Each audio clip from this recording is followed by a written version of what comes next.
And we're live. What's going on, everybody? Looks like Steven won the contest to see you get in here first.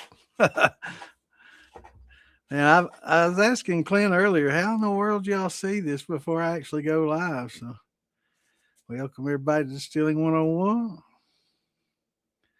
You have questions? We got the answers. No questions too stupid to ask.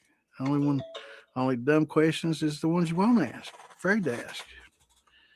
So we're not going to treat you like they do in some of the groups. We're not going to say, "Oh, that's the dumbest shit I ever heard," or "dumbest question." You should know all this browbeating stuff. And there's all my notifications coming in.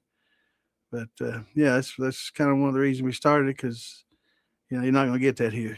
So ask questions, ask anything you want. That's how we learn. That's how the people that think it's a stupid question, that's how they learned it the first time. They either asked a question or heard somebody else ask it or found it somewhere. And one of the problems is a lot of times when you find your answer somewhere, you found the wrong answer. When somebody answers it for you, sometimes they give you the wrong information, and so it's not that that you're ignorant or don't know. It's sometimes you just got misinformed, and that you think that you have the right answer, and then a lot of times somebody asks you, and you tell them, what somebody told you, and it just keeps going down the line like a little lie, and we got like to anything factual based, opinions, of course, are opinions, but anything factual, we like to try to keep it fact. And what's going on, everybody? What's going on, Callie? Good to see you, brother. Good to see Steven. First in. What's going on, Brian? Callie in the house here. We got a couple of Callies. Good to see y'all. So y'all know the drill. I got to share these damn links, and got to share one with Clint. And let's see. Let me give this one to Clint first. The Streamcast.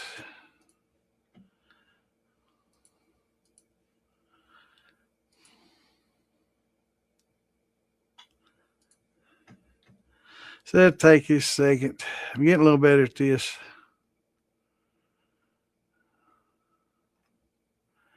Damn, Clint, you way down the list, bro. You need to. Oh, there you are. No, you weren't. I was gonna say, man, you need to message me more often. All right, there you go, brother.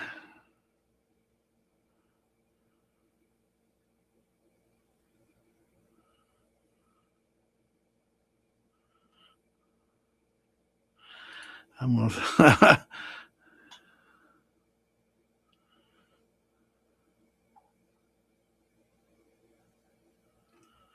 Cool. All right. I just learned something about my new Weller Green. The new bottles have a gold top and a cork instead of the old screw top like what I've got on mine. It's good to know. I like that Weller Special Reserve. It's pretty good stuff. I like it. That's what I spoil myself with, though. Elijah Craig, I like Elijah Craig about as good as anything. And Evan Williams, Bottle and Bond, I like that pretty well too for lower cost bottles. Awesome, really good stuff for the price. Yeah, more than 10. Hopefully, I can squeeze in a little more than 10. What's going on, Mike? Good to see you, brother. So let me get them shared, and we'll get back to it. But yeah, I'll take a picture of that, show y'all. For your Weller drinkers. I like that Heaven Hill stuff. Buffalo Trace and Heaven Hill, both good shit. Yeah, Heaven Hill, that's the Evan Williams, and the Heaven Hill bottomed and bombs probably about the same as the Evan Williams. It's a little bit more expensive than the Evan Williams, and I really can't tell much difference in the taste in them. I have to look at my bourbon chart here a little bit later and see if it's the same grain bill. Maybe there's a little bit of difference in them. But first and foremost, let me get these links shared before it gets too late. 8:04. Uh-oh. Clint, I sent you the wrong damn. I did. Oh, shit. No, I didn't. No, I didn't. Okay, let me. All right. I thought I sent you the wrong link, but I did not. Okay, here we go. I'll be all right. Let me get my list.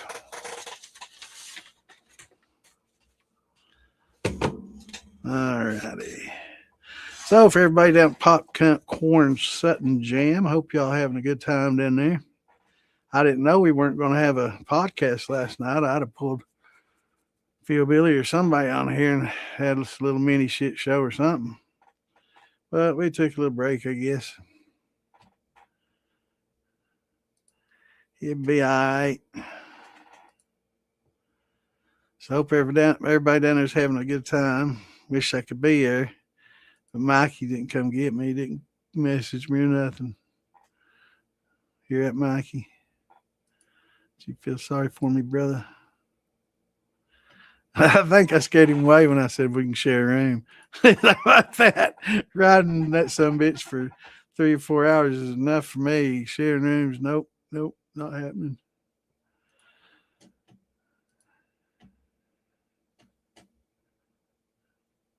Nah, I'm just kidding. No, Mikey's good. He's a good boy. He's a good dude. Let's see. I like old Mikey. Makes some pretty good liquor too. For a Hoosier, him and Alan Bishop both. The Hoosierites. We got any other Hoosiers in here?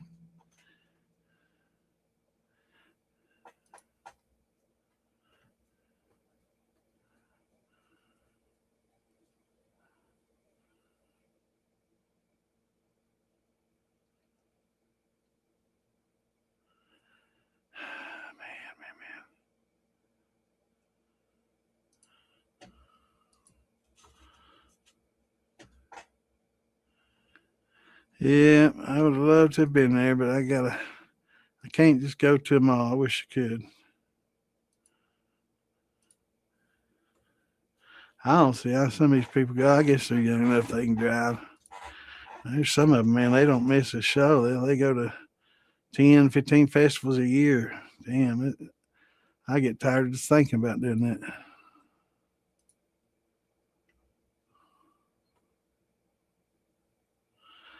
I sweat thinking about it. Yeah, I got some plants put out.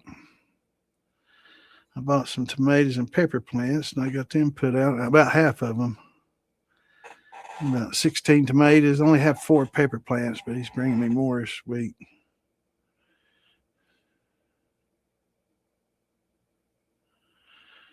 So I like having my little garden, little bucket garden. It's all we need. We make some good salsa in it. And we have fresh tomatoes for all our meals and fresh peppers to go into all the stuff. Trying something new this year. I don't know if y'all ever tried any of these called a lunchbox pepper. And they look about like a jalapeno, a lot like jalapeno, about the same size. They're a mini pepper. But these are orange variety, I guess. But they don't have a lot of seeds, and they're sweet and fruity tasting. So that'll be interesting. A lot of people love them. This guy's first time he's tried them.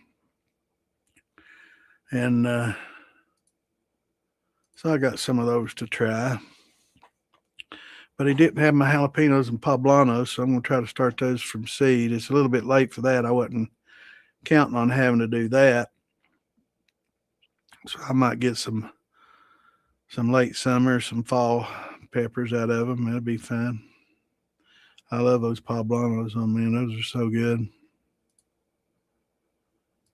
They are really good. And this guy's one that turned them on to me a couple of years ago. I'd never had them before, and so we kind of substitute. Well, I had green bell peppers, but so we decided to try them as stuffed peppers. And man, they are so good. Stuffed, with the rice and meat and all that. It was really, really good.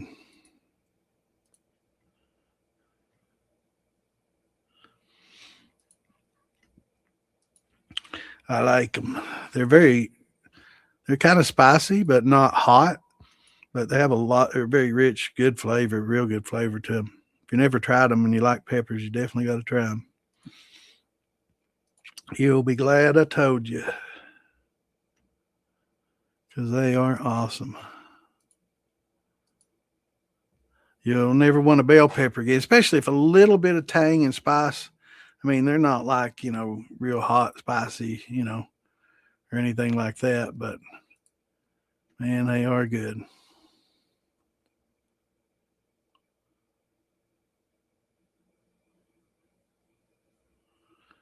Very, very good.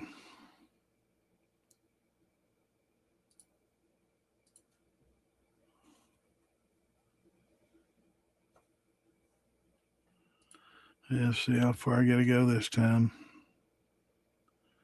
It's the weekend. Let me go get them all in there so I don't have to come back.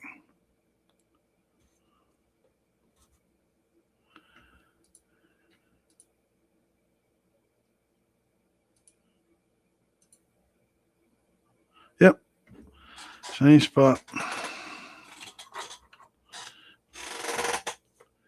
All right. We'll come back at 9 and get those.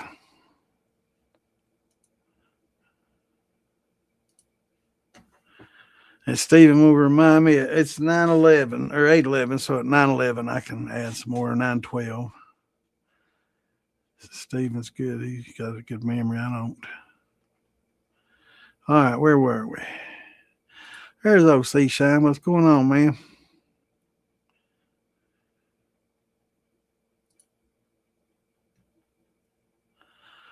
I'm not. I didn't get it. I don't know if they did maybe a remote or something. I didn't see nothing on militia page. Yeah, I didn't see anything. What's going on, Patty? Good to see you, brother. What is my thoughts on oaking and glass compared to a wood barrel? Well, nothing's going to replace a wood barrel in time, and respiration in and out of the wood and the temperature changes. Nothing really can replace that. But it's probably the next best thing. So I think going with staves and something large is a lot better. I think the smaller the medium gets, the worse it gets, and I'll explain why. So like the large staves or the oak spirals, those, I think the charred spirals and stuff, I think those work pretty well too.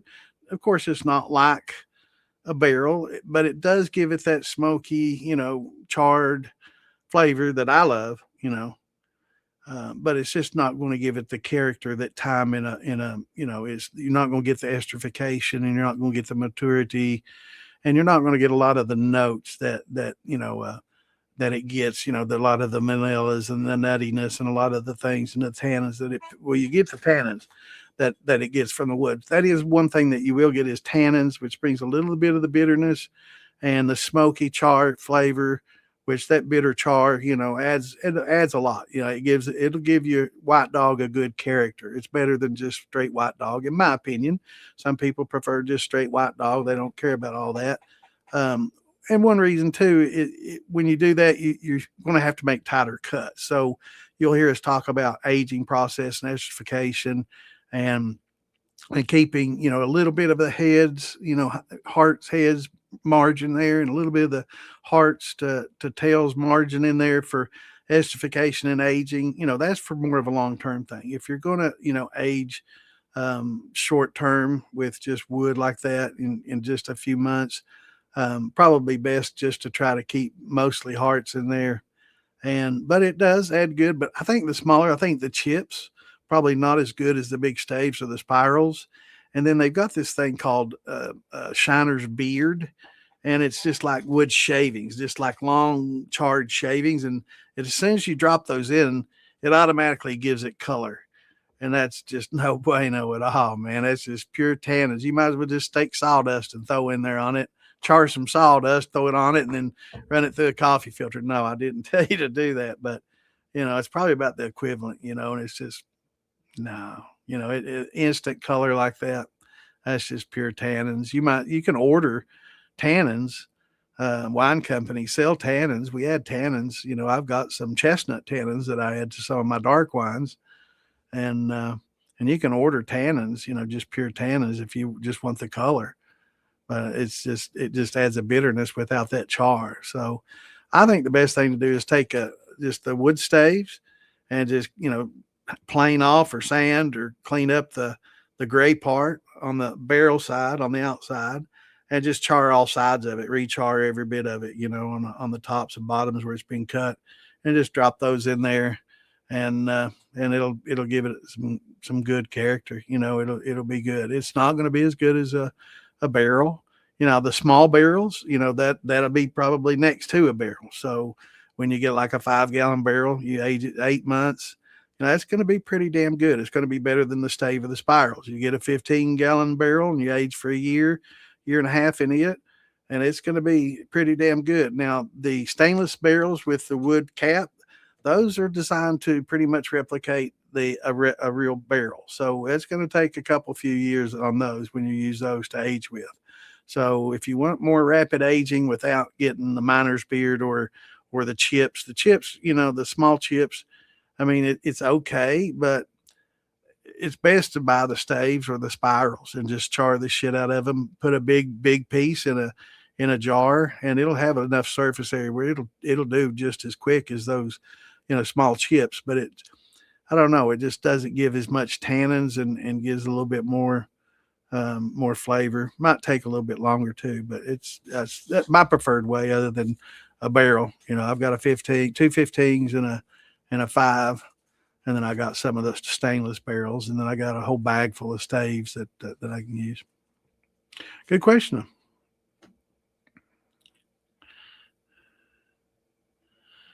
Hey Amy, how are you? I'm not Philbilly. I'm Bad Santa, but we post this on Philbilly's channel. Philbilly's he's the head of the Moonshine Militia, and me, Tom, and Damon, we're the next guys down, and but we all share the podcast. We do run this on his show, on his channels and mine, and the militia channels as well, and a lot of channels on Facebook. So thank you for joining us. I'm a lot better looking than Philbilly, What's going on, Penny?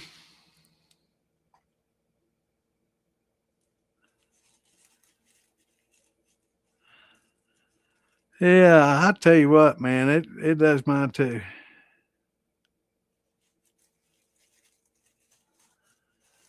Yeah.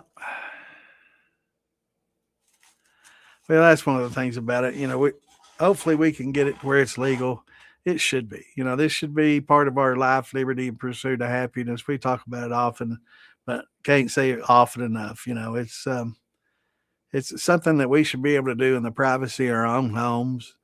And they don't tax us for growing our own gardens. They don't tax us for making our own beer. They don't tax us for making our own wine. And why can't we make our own whiskey? It's something that we make consume. So we're avoiding purchasing something and paying taxes on it. Sure. It's like when I have a home garden, I'm avoiding having to go to the store and pay those prices for tomatoes. Yeah, I could probably easier just go to the store and pay for tomatoes and pay the tax on them. So am I evading taxes by growing my own garden? I don't think so. I'm avoiding a lot more than that.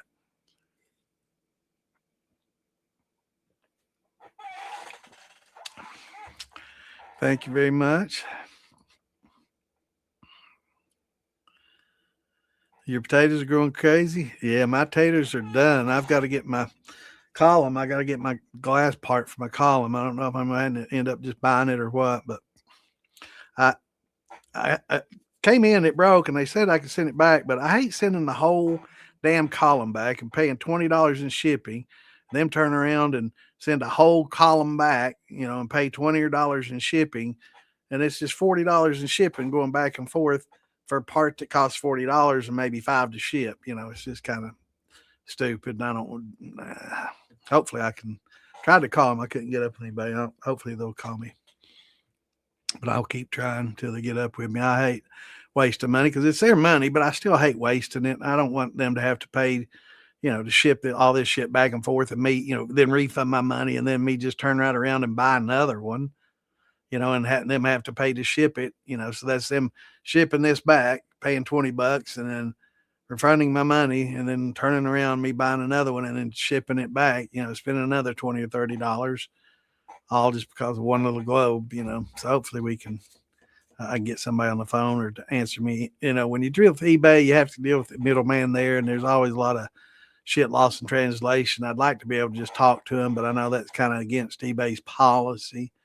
But I mean, they do have their own website, so maybe I'll just start ordering it through their website, so I can deal with them directly instead of having to deal with the middleman. Probably save them money too. But yeah, my potatoes did real well, and they smelled real good too. I'd like to get them going now. I may just run them now and strip them with the column that I do have and the deflag, and just run it all through and do a strip and run on it, and do a second run on the column to refine it. Yeah, they look like these look like jalapenos. They're just real long. Let me find a little picture of them. I love them, man. They say they're going to be really good. People talk about them. They got like a real sweet, fruity flavor. So I'm looking forward to it. I only got the orange ones. I wish I'd.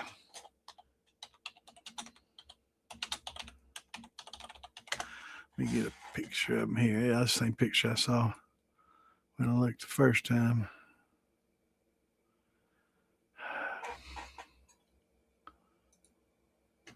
Out of stock. I can see why. They're dang on good. But I got the orange ones. Let me see here. I like share screen. Wrong. Not share screen. Image.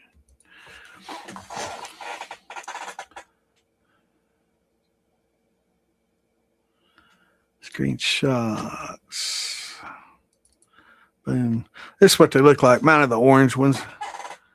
Yeah, this look like a big old jalapeno.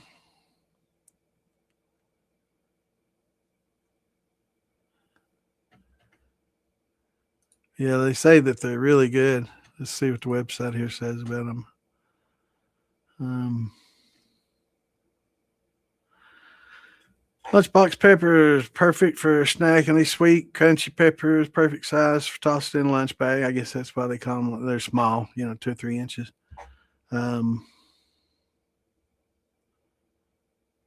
Warm season crop zones 9 and 10. You can plant them in the spring through late summer. So hopefully my other peppers will do all right, my poblanos and stuff. Those 2 through 8. 8 weeks prior to the last frost. So I'm going to be late, probably in my zone, but it'll be all right. For the poblanos, I love them poblanos, and my jalapenos. Got to have those too, man.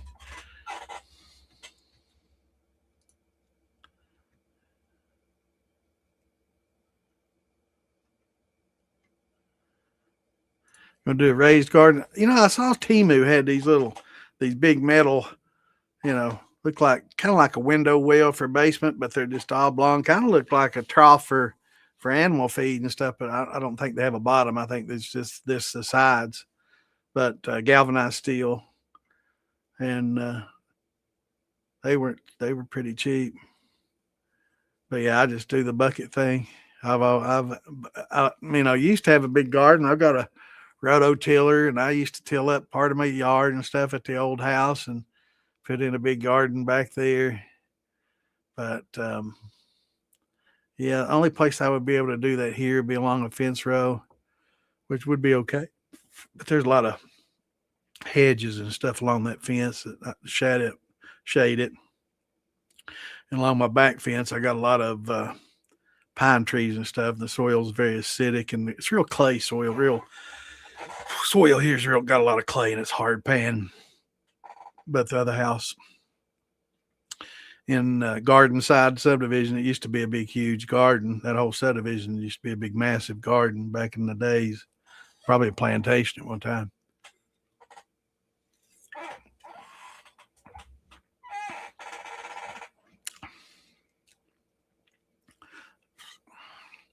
But yeah, I got an old rototiller from the 70s. I got to do a little work on it. The motor went out. I've got a new Honda motor, not a new Honda motor, but a working Honda motor to put on there. But I've not gotten around to doing that. But I've got a lot of projects like that I need to start getting taken care of. But it's a nice old tiller. I think it's a Homelite from back in the day. It's blue and white. It's a nice one.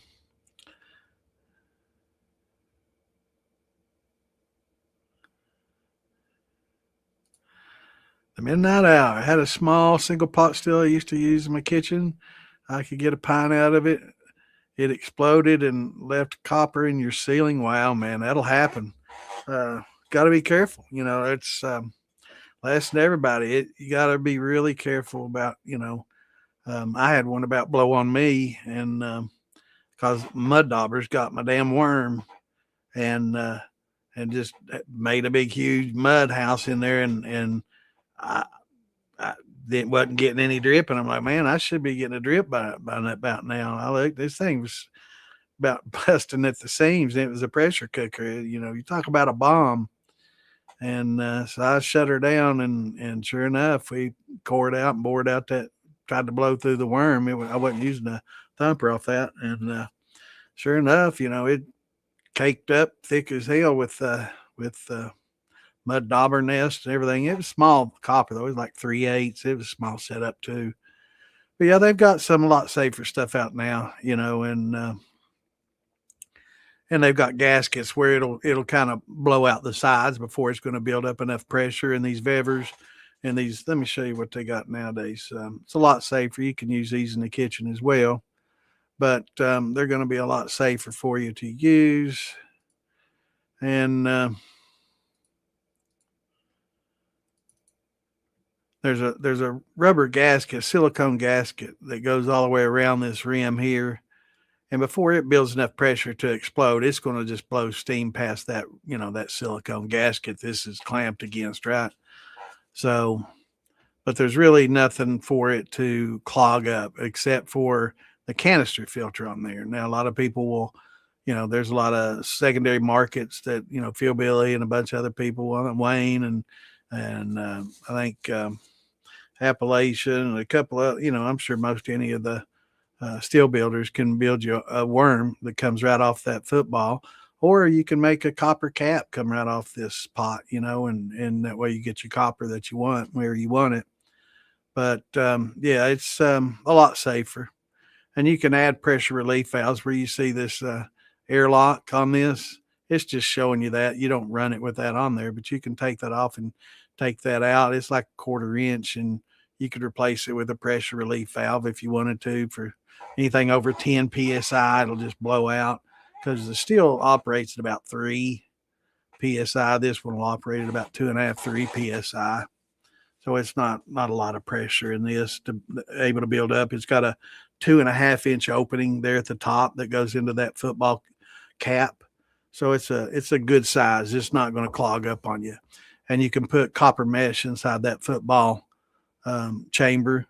And there's other stuff you can put fruit in there to infuse. You can put some botanicals in there if you want to make a gin to help infuse. So yeah, it's a pretty good little setup for home use, and it's flat on the bottom, so it's not keg steels are nice, but you can't use those on the stove. Like a gas stove, I guess maybe you could use it on one. I don't know. It'd be iffy. I'm not sure how it'd sit right over in the corner. But if you had like a 6 burner or something, you could set it on the middle burners or something. And, if it's set right, yeah, I guess you could do it, or a turkey fry. But yeah, it can be dangerous. So, you got to be familiar with it, and you can't walk away and leave, and can't sit there and drink and shouldn't sit in Facebook like I do. But, I'm right next to it, so I'll keep an eye on it. But yeah, you gotta be careful. Accidents can definitely easily happen. What's going on, Dougster? Good to see you, brother. Doing good. How about yourself, man?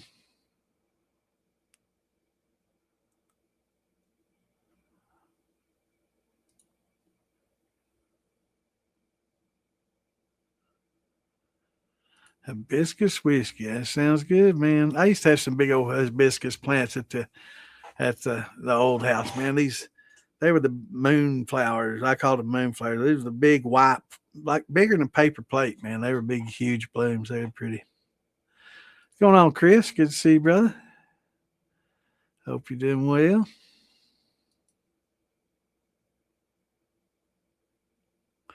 That's good.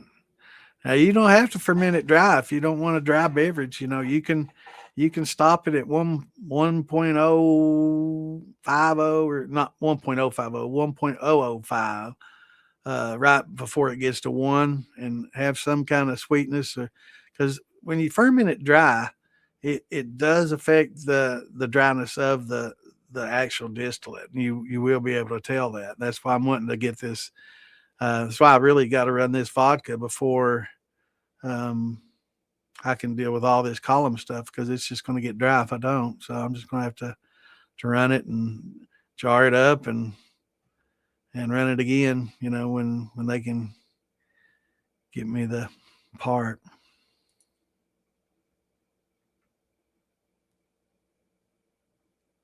Yeah, it's not aging it at all. No. And I mean, you can leave it in there for a few months and get some aging and esterification, but not enough and not much. And it's just not good. Come on, Joshua.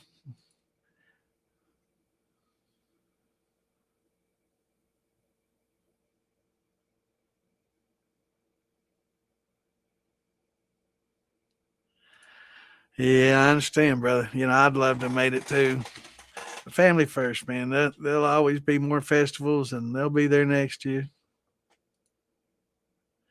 Yeah, I like the char and the flavor of the wood and the tannins give it. I really do. I definitely prefer it over just a white dog for sure.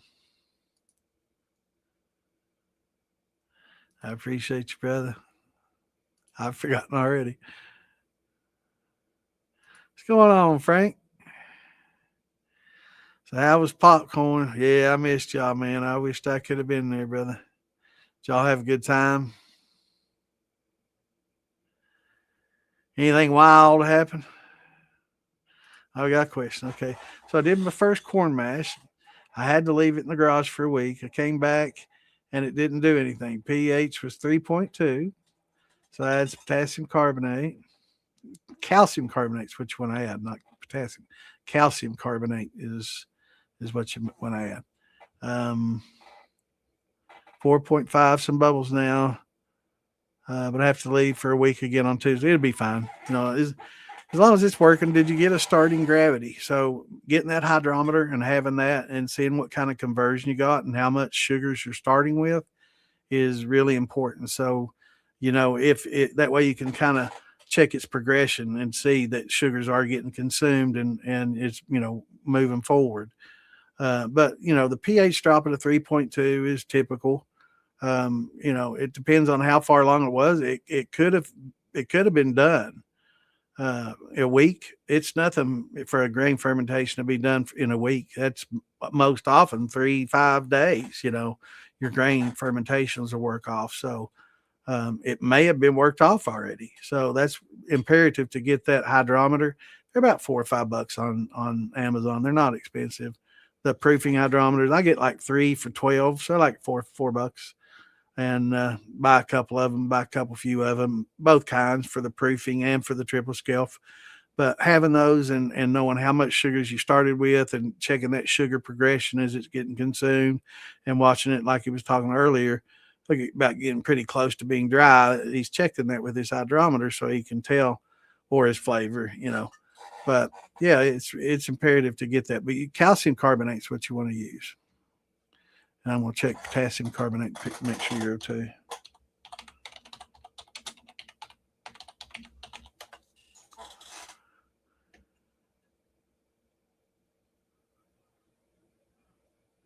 Potash.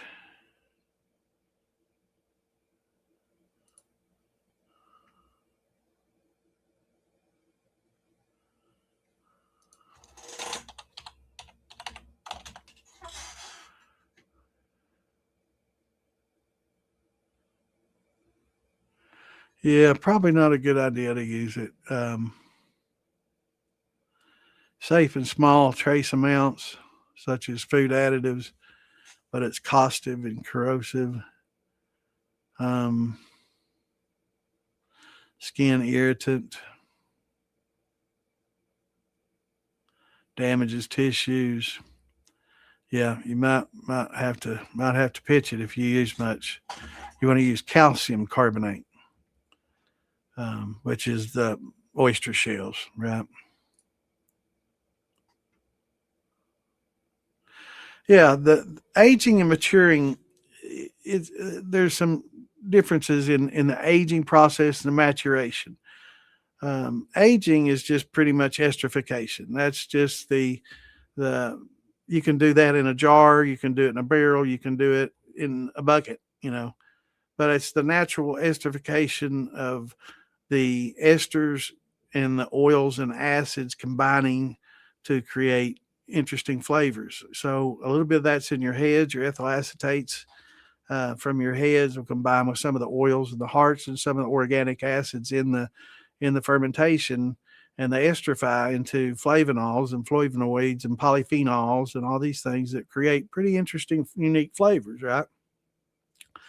But the maturation, in a barrel is something something that is done in a barrel, and it matures as the character of the alcohol being soaked into the wood and respirated over time. So it's part of the aging process, but it's actually maturing it. So it's not just something it's not going to happen without the barrel, right? Um, and that's something that it respires in and out of the pores, and it gets the character of the wood. And the different levels of char will contribute different flavors. So it's definitely going to be something. Um, it's definitely going to be something that you are going to taste more, with that char and the almonds and the vanillas and all this flavor, the nuttiness that you can get from the barrels. So they do kind of intertwine because the maturation does take time. Um, but the aging process, I give that more to the esterification, and it's the same thing in a wine. The exact same process takes place in a wine as well. And since wines have a lot more heads in them and tails, there's a lot more maturation and time involved in getting those mature and those flavors to esterify. And that's why, a lot of your great wines and wines that can stand that time can. Now, some fruit wines, they don't age well. They don't age well at all. So after a year or two, they start degrading. Whereas a lot of your grape wines, up into a certain amount of years, will keep improving through that esterification process, and they're basically in a bottle, you know, in glass.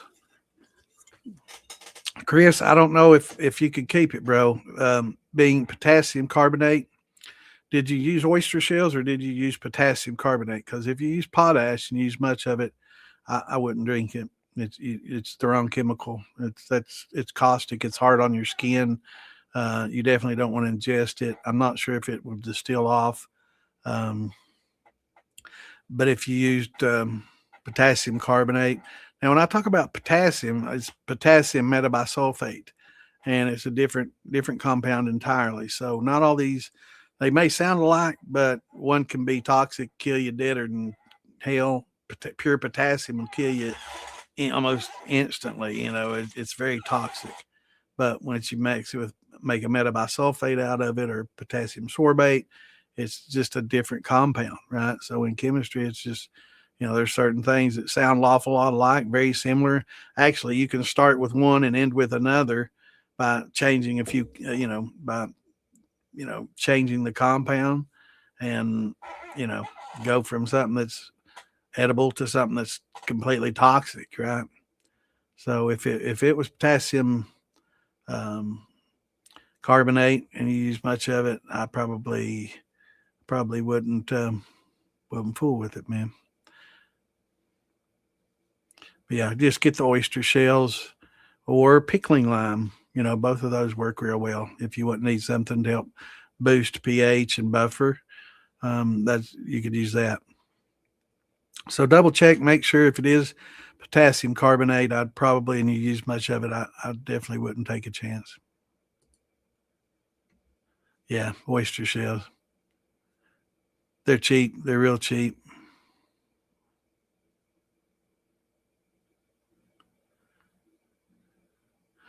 That's right. Unless you grew it yourself or bought it from a farmer, you know. That's his job to pay the tax on if you buy it from him.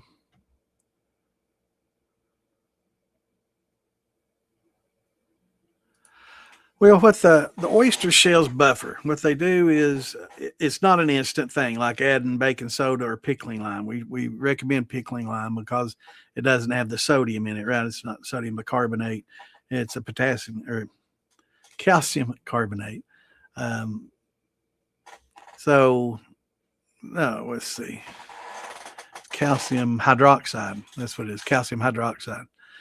Similar to calcium carbonate, but it will oxygenize, and it will cause the yeast to go into breeding again, which is also something that the sodium bicarbonate will do, baking soda. But what it does is, as organics are created, organic acids are created in the fermentation process. Sometimes, like in sugar washes, rums, tequilas, things that are heavy in syrups or sugars, or some brandies that are heavy in sugars because you're using a fruit that doesn't have much in it, like a strawberry or a rhubarb or whatever. You'll have to put those in there so that all these organic acids are created, they don't get out of control and get to the point where they're going to stress your yeast. Because if it gets down in the twos, it's going to stress your yeast. A lot of your yeast aren't really acclimated for the twos. The threes, 3.2 would have been okay. Most of if you're using anything except a baker's yeast. Now, if you're using a baker's yeast, just regular, Fleischmann's or something like that, you got to be really careful because those aren't acclimated at all for acidity. That's why they're a baking yeast and they're fine to use with grains and stuff. But a lot of times when you do washes and stuff like that, you should probably not use those because they're really not acclimated for the acidity levels that you're about to achieve. And that's why a lot of people say, "Oh, that did a sugar wash with Fleischmann. It smells like ass." Well, there's a reason why, man. It got so acidic that stressed those yeast to the point where they were creating some really bad congeners and offshoots. And when they stress like that, they will create some bad flavors. So you want to keep your yeast happy. And happy yeast is a happy beast. So, you definitely want to baby your yeast and keep them happy. So if you're using a winemaker's yeast, those are acclimated for getting low pHs. But adding the oyster shells, what happens is as those acids are created, they start eating away at the calcium bicarbonate from the oyster shells, right? And it just kind of eats away at it and it neutralizes themselves. So it doesn't necessarily just immediately boost pH. In fact, it really doesn't want to mix with water at all. I mean, you can add some calcium carbonate to the surface. I talk about it all the time, and it'll just make a white ball. And if you try to stir it, it'll just stick to the spoon. It won't dissolve at all. And you have to literally mish it up and force it to intermingle with the water. And eventually it'll dissolve. You just chop it into so many small pieces that eventually it somewhat dissolves. And over time, it will dissolve as the acids are created. If you use the powder, but if you use the shell form, it'll just eat away at that shell until it buffers itself to the point where it just won't get any lower pH. So it's a buffering. But what you want to do is you want to have that acidic environment to start with. So you want to take it down at like 4.5 or 4.3, and then add your, oyster shells to it, and it'll start immediately eating at those shells, and it'll boost it up to 5 something. And that's about what you want to start with. And then you can adjust it when you boil your water and get it to 5.3. And then, that way you have some acid in there and it kind of activates. And once you have both in there, it buffers, right? So just adding them to, 7.0 water, not enough. You need to lower that pH to a lower, 5.3, less than 5.3, and allow those shells to bring it back up to a 5.3, and then you have a buffered solution. So you don't have to do that. 1,000,001 people will say, I've never done that and I've made perfectly good shine. And I'm not saying you have to do it. I'm saying to make it the best and better and be consistent and make it scientific. And when you open up a distillery, you have to have consistency. So you want to get a set pattern, you want to get a recipe, and you want to do things, a set way. That way you get pretty much the same result every time you do it. Now, as a distiller moonshiner, if you're just making shine, you get varying results. Sometimes it smells like ass. Sometimes it smells like roses, right? And that's why, because it's not structured, doing everything exactly the same way every time. It's an experiment every time you do it.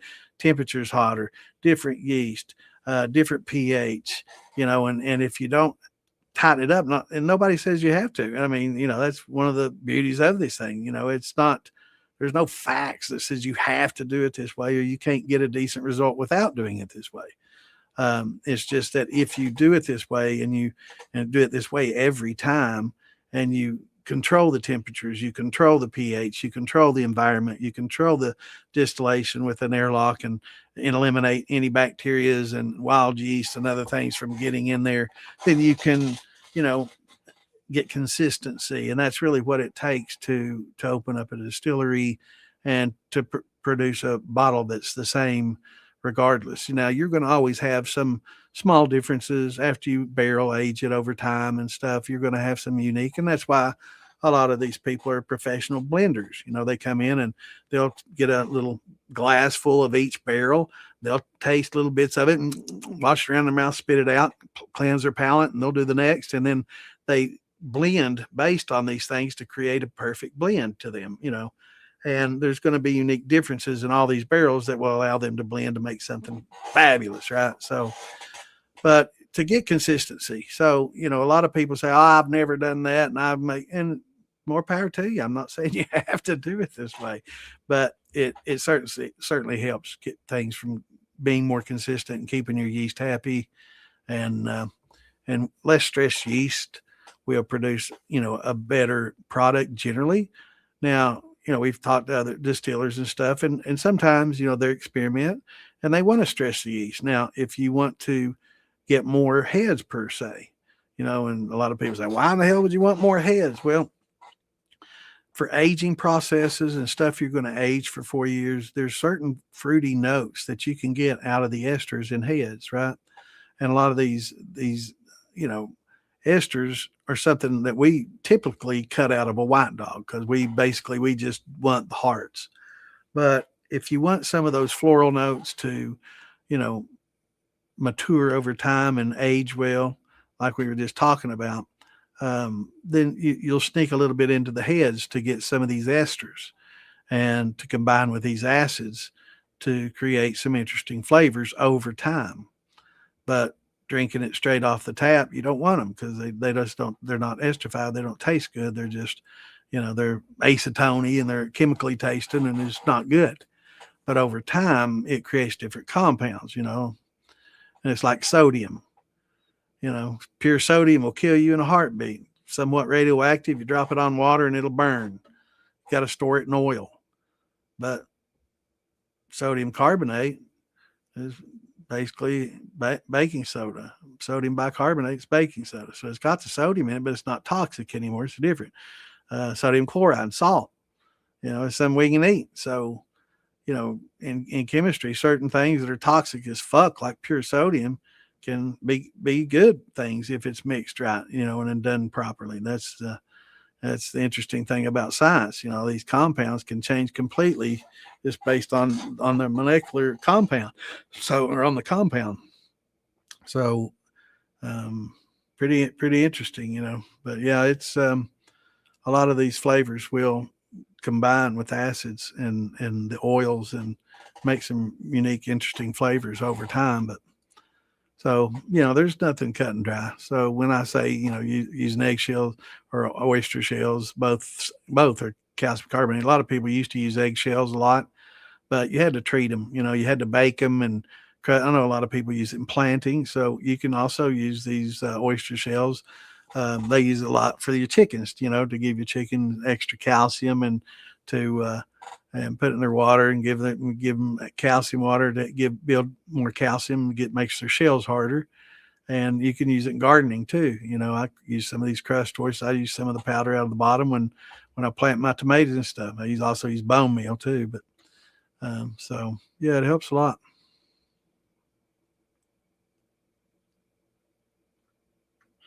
But yeah, they're not going to correct your pH really quick. I got off on a tangent, but yeah, they don't instantly change like adding pickling lime is what we want you to was what's best to use.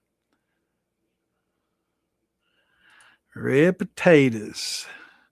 Well, I got a question, you tater growers. I've not grown taters before. Do you have to just cut the eye off the potato and just leave a little potato with it and just put that in the ground, or do you just put the whole potato in the ground with the eyes and grow several plants, or do you need keep a lot of potato with it to feed it? I've never.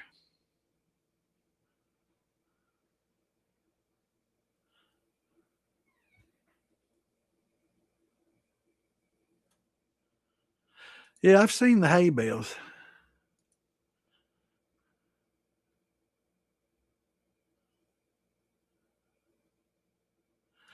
Don't do a pickle still. No, no, do not do a pickle still. It's dangerous, man. We were just talking to a guy blew his up. I don't recommend anybody to use a pickle still, so I'm not going to make any recommendations on that. I'm recommending that you do not do that. That's kind of the end of times, apocalyptic. I need to clean some water, kind of thing. It was done as a joke, It was. You definitely don't want to do the jar on the stove and distill out of it. If you had to in the end of times, if it's water in there, yeah, you can do that for water, and clean some water off. But I definitely wouldn't recommend putting anything flammable in there like a mash or shine or anything like that. But they do, like we were talking earlier, you can get cheap pots like this, $100.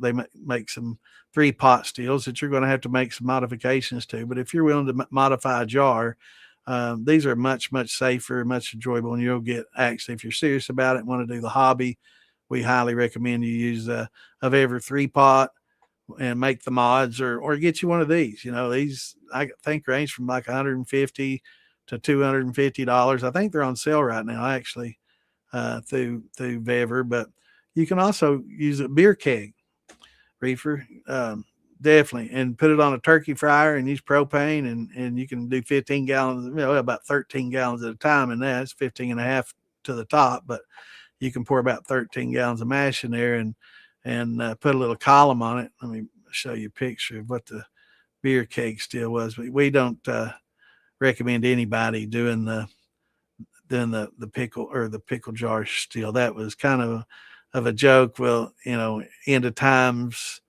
you could do it this way if you had to distill some water and stuff. And Phil said 1,000 times he really regrets doing the video because he's really concerned somebody will get hurt doing it, thinking, that it's okay. And he did it as a joke, kind of.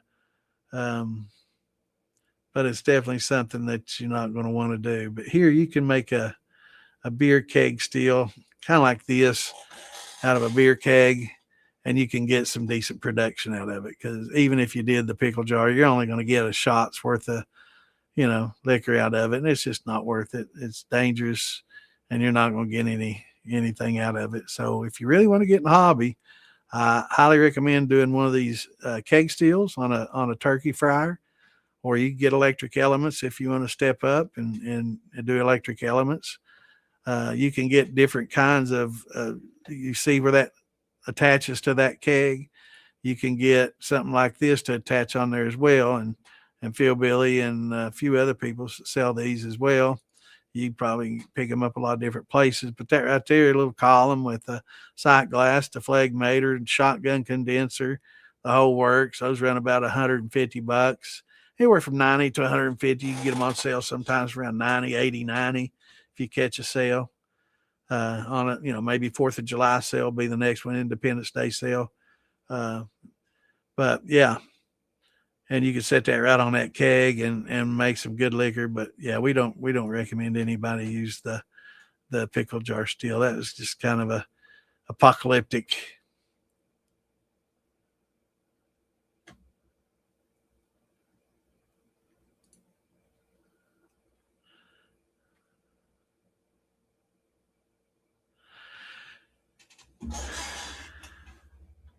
Oh, really? Wow. Yeah, I had a friend of mine well, that comes in here quite often. He got a little bit of a burn from his doing the same thing. I got another friend that about burned his house and garage down by walking away and smoking a cigarette, coming back, and his was blowing at the seam. So, I mean, the seam's good that it lakes it out like that, or else it would have just built pressure till it blows. But it's definitely an eye opener, and anybody that does this definitely should. After my buddy Phil, Marfugal Phil, uh, happened after his incident happened, he had a fire extinguisher. He's smart, and I think within a week I had me a fire extinguisher here. You know, because that's something you really want to add and have on hand.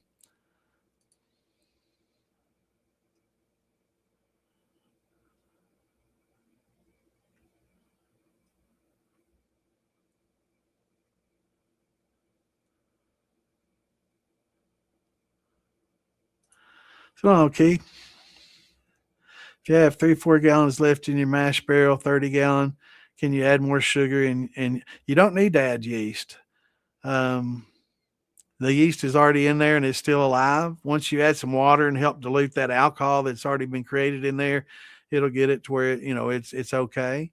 So yeah, it's called sour mashing. So basically, it's not typically if you're just going to add more corn, it's the old fashioned way, and you can add a little back set, to get your acidity down instead of citric acid. But yeah, you can just convert some more corn, dump it in there, and right on top of the old, that'll be nutrients, and it'll be yeast in there. Don't dump it in there hot though. Wait till it cools down to 90 degrees or so, and then you can dump it in there on it and slowly, you know, don't shock it, but slowly stir it in, and it'll be fine. Now it'll have all the nutrients and all the yeast in there that you'll need, and you can keep doing that all summer long. And then at the end of the summer, you can what you want to do is rinse, add some, good clean water, not tap water, good clean distilled water, or if you have a good stream water to it, and clean it out, right? Sieve through it and run it through, a screen mesh, the little ones you use in the kitchen, and get all your large particles out of grain and stuff like that and other stuff, and clean it up. And by adding water each time, fresh water, and let it settle, pour the water off, add some fresh water. It takes the alcohol out of it, and it also just helps cleanse it, right? And then you can put it in a jar and put it in the refrigerator and save it till next spring when you start running again. Or if you bring it inside and run, you can do it. You can run it in perpetuity. Never have to buy yeast or yeast nutrients again.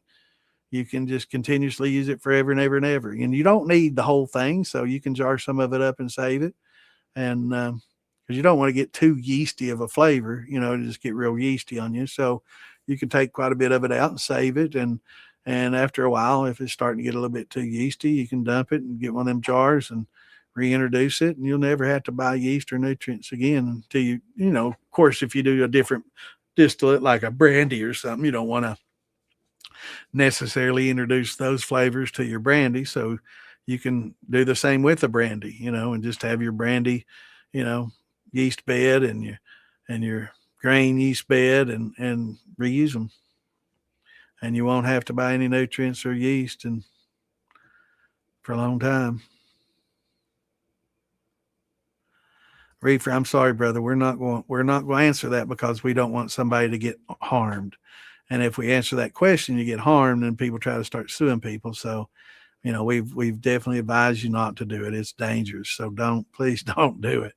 Um, get one of these cheap little 3-pot beavers for $100, or get you a $35 keg steel, $35 keg, and add one of these 80 to 120, $50 columns to it, $150 maybe, in the whole thing. If you can get it for 80 and 30, you'll have less than 125 into a good little keg steel, and if you got a turkey fryer or somebody's got a propane burner, you can set it on that, and and make you shine that way. Yeah, we appreciate you, brother. We don't want anybody getting hurt, man, but we do want to help you with the hobby, and you sound interested. So find a keg, or if you can afford to buy one of these little Bever 3-pot. Let me show you a picture of the Bever 3-pot.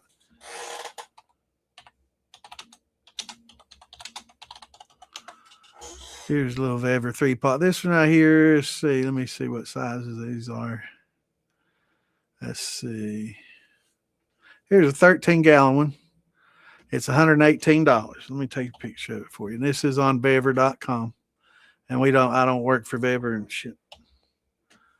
And I don't get no kickbacks from Bever or nothing. But on this, I would recommend you will have to work on this. Wrap football steel that I just showed you, you won't have to work on that at all, brother. You'll be able to use that straight out of the box with that football head and with that canister. You'll be able to run pretty good stuff out of it. And you can buy this and put it on top of that Bever with a 2.5 to 2, tri-clamp converter, and run you some vodka, run some high proof off of it. So, but let me show you this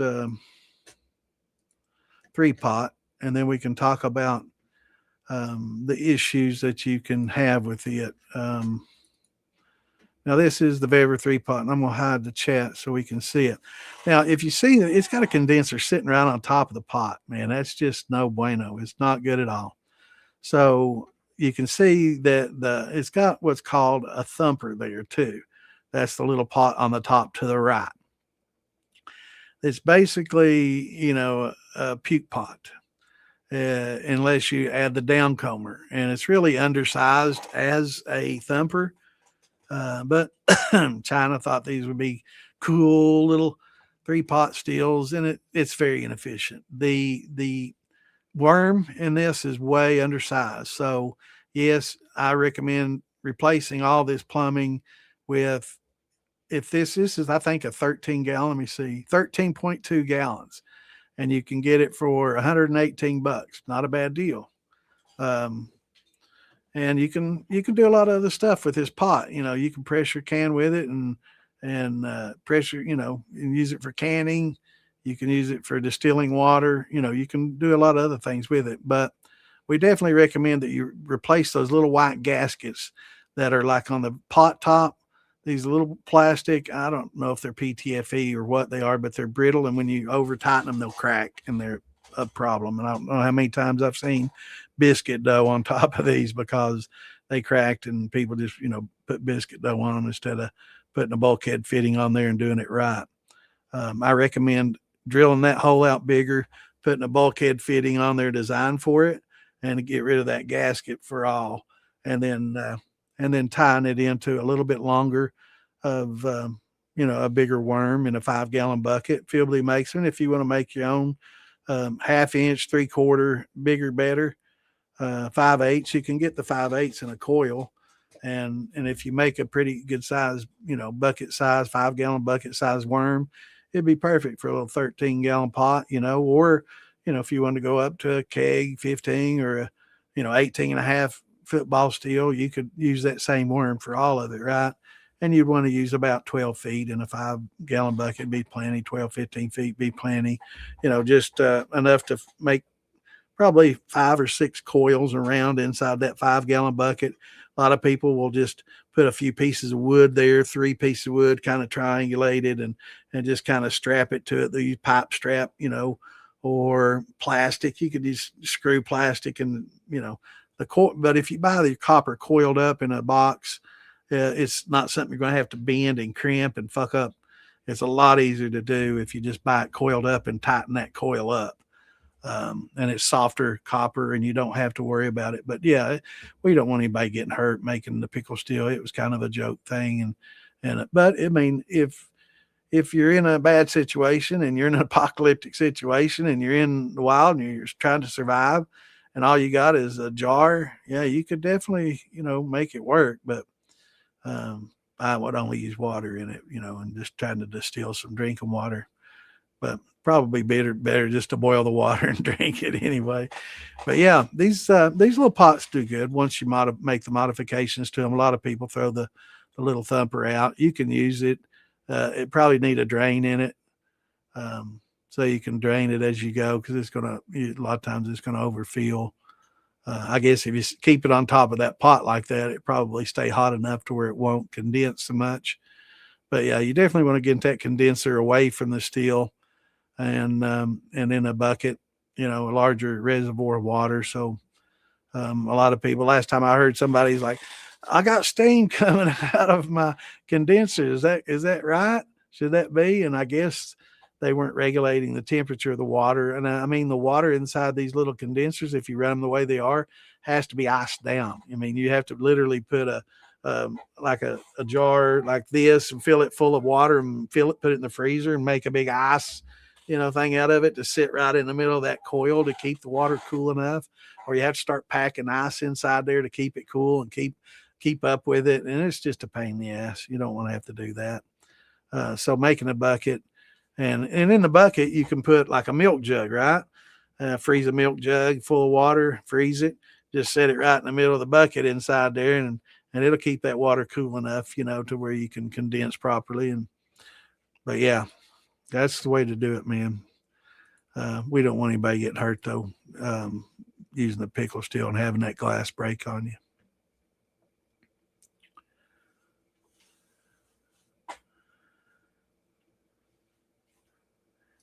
Yep. That's what we're here for, man. We're happy to share with anybody that's wanting to learn the hobby, man. We're just trying to pass it on before we go.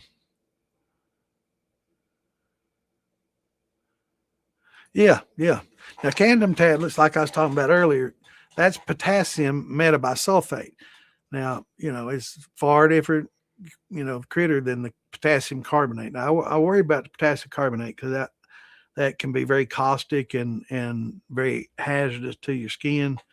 And it'd be hell on your innards if you were to drink it. So definitely not something, it's something I'm concerned about, Chris. If it's better just to pitch it, than to take a chance. If you didn't use much, I don't know, maybe you could dilute it down and double the size of your mash and combine the two and dilute it out and make it less significant. The more you add, if you could triple it or something and try to get it out of there and dilute it down to where it's in trace amounts, may be able to do that. Oh, it was calcium carbonate. Okay, good. I was worried to death about you, brother. I was like, man, please don't do it. Good. I'm glad. Yeah. And potassium carbonate's a very common thing. Potash, it's used in a lot of stuff, but it's kind of like a lye, it's used in soap making and other stuff. So yeah, we don't want that. Yeah. Now, Camden tablets of potassium metabisulfate. And yeah, that's used to kill off any yeast or any bacterias, any lactose or any of that stuff. Yeah, it'll kill lactobacillus. It'll kill off a lot of bacteria and a lot of stuff that you may not want in there. A lot of winemakers use, a lot of brandy makers will use it because they don't want to heat up the fruit, because they feel that when they heat the fruit up to a certain temperature, it takes a lot of the flavor away, which it does, right? So instead of heating it up to a certain 160, 70 degrees to, kind of get a lot of that out, they, all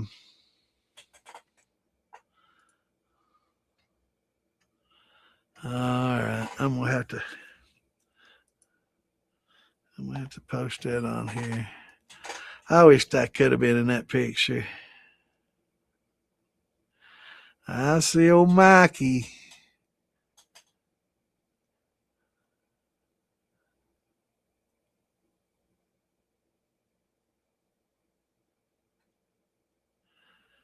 Yeah.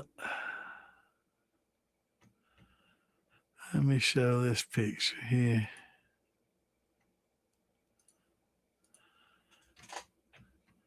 Yeah, I'll show you in a minute. But yeah.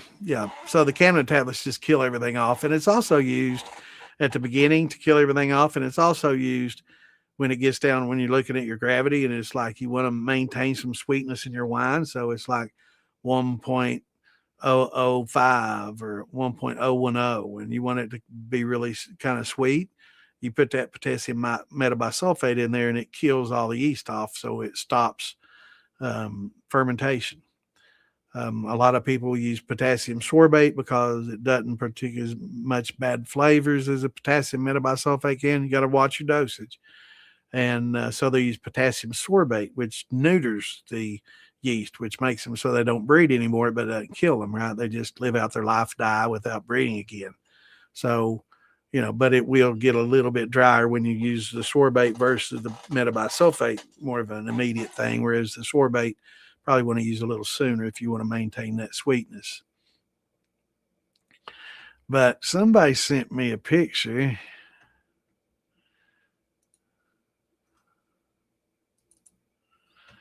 Look at that motley crew. That's the Popcorn Sutton Jam picture. Everybody there. Wish I could have been there with y'all.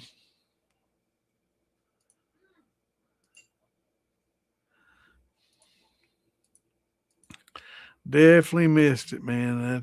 Wish I could have been there. Thanks for the picture, Mikey. I was talking about you earlier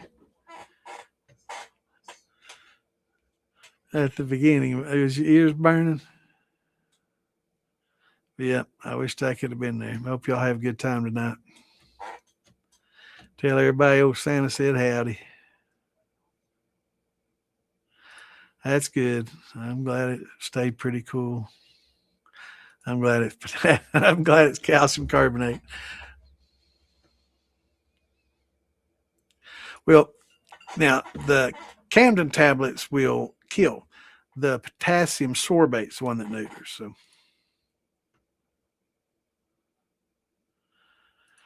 right, but you rinse all that out, right? When you make the hominy, that's just a part of the. It's kind of like lye, but you rinse all that out and clean it out, and it doesn't remain.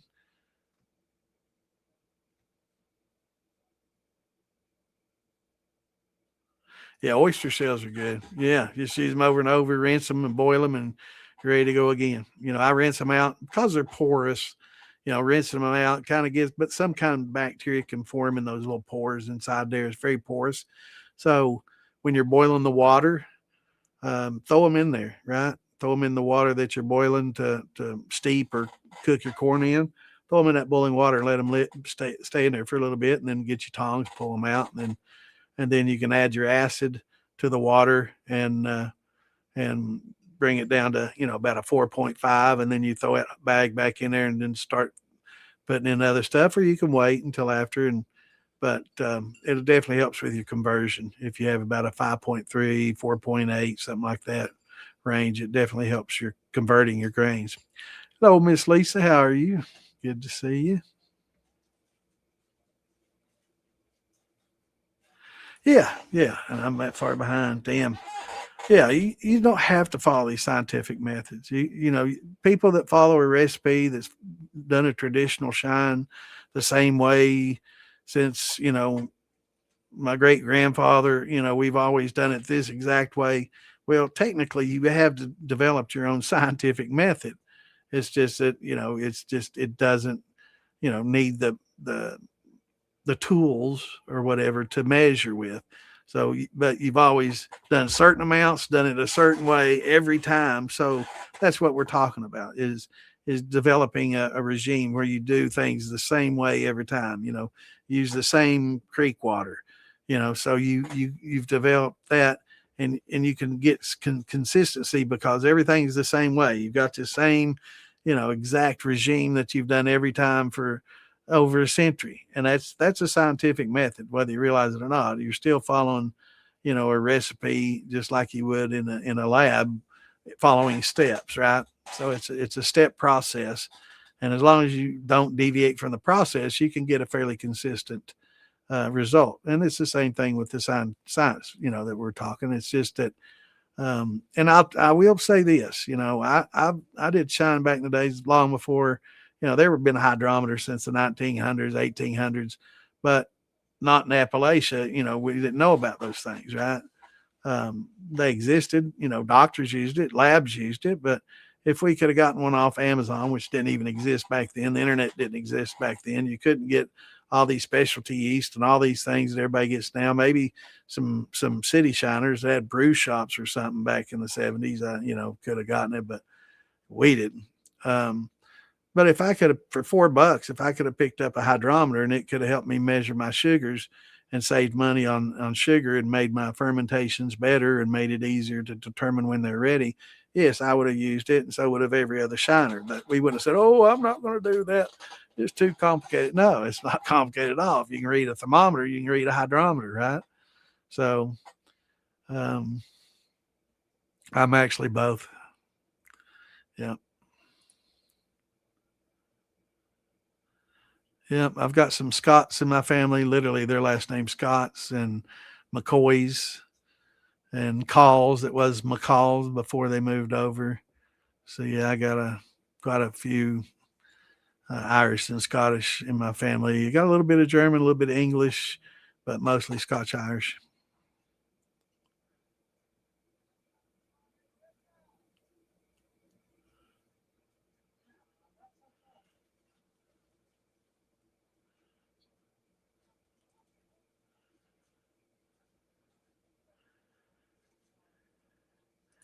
Yeah, man, I can't wait to run them. Put Epsom salt on the cut part of the potato. Let it sit and dry for a few days, and then just plant it. So, how much potato do I need? Like a quarter of the potato with it, or just a little slice underneath it, or a little wedge with the? I need to know. I got some from the potatoes that I did that. Well, I got like 4 extra bags, and I think some of those I'd like to plant. Now, I like the idea of planting them in a bale of straw too. Mix that with some dirt and straw, and they do pretty well. It's easy to get them out of there too.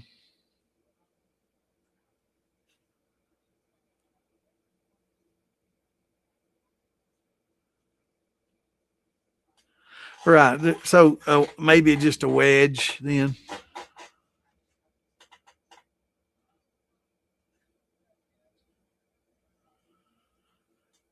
Oh, okay.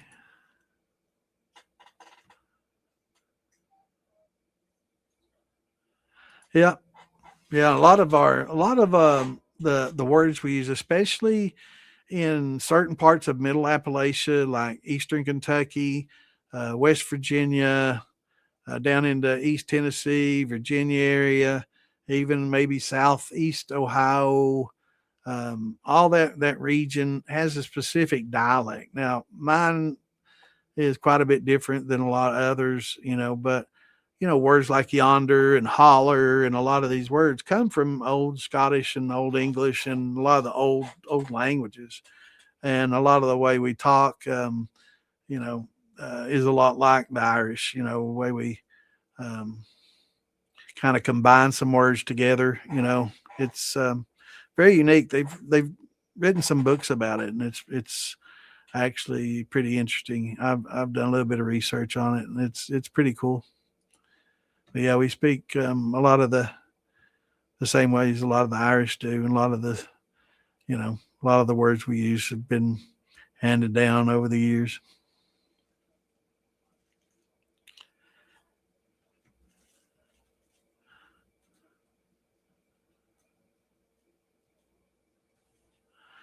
Phosphorus, okay. So get some high phosphorus. Make a note of that. I don't know. Taters so damn cheap. I don't know, and I don't have a lot of room to grow. Maybe I don't know. Maybe I'll just experiment a little with them. But phosphorus. All right. I have to write that down so I can remember to get some. Where's my little notes? I have to tear up paper. There we go.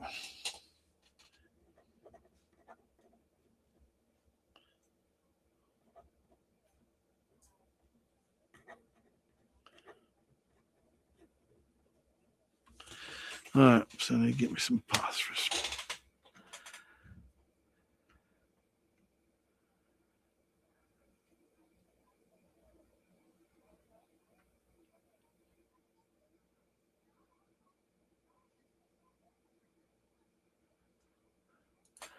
Paw Ridge on Facebook.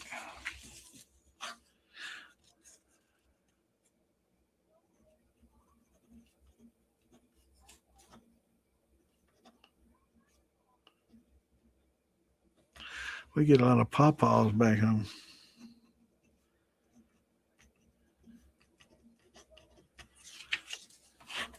A lot of people don't know what pawpaws are. Appreciate that, brother.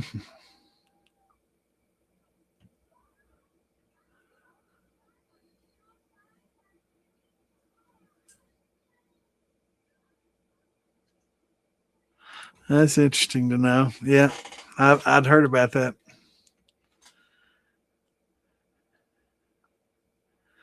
You know, a lot of AI and a lot of groups and like stream platforms and other things, they won't let you use the term hillbilly.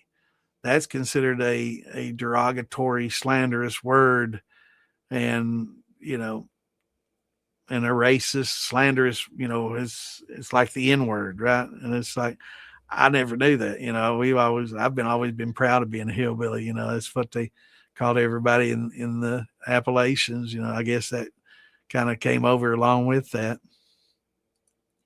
But I guess all the people that stayed in the hills are just considered hillbillies. I appreciate Mr. Austin.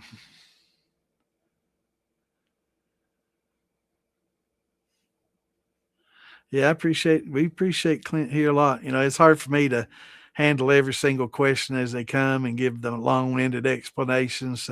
Clint kind of primes them with the typed information, and I follow up with a long-winded response if I can.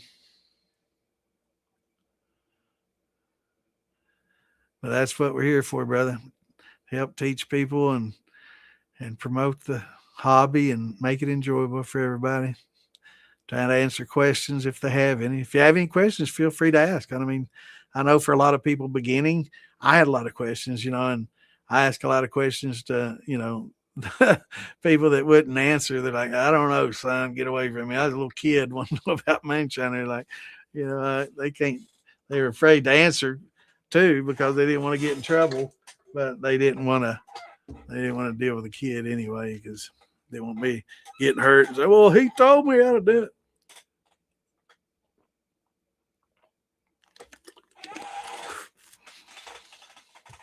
No, I'll sure put the peach recipe out there.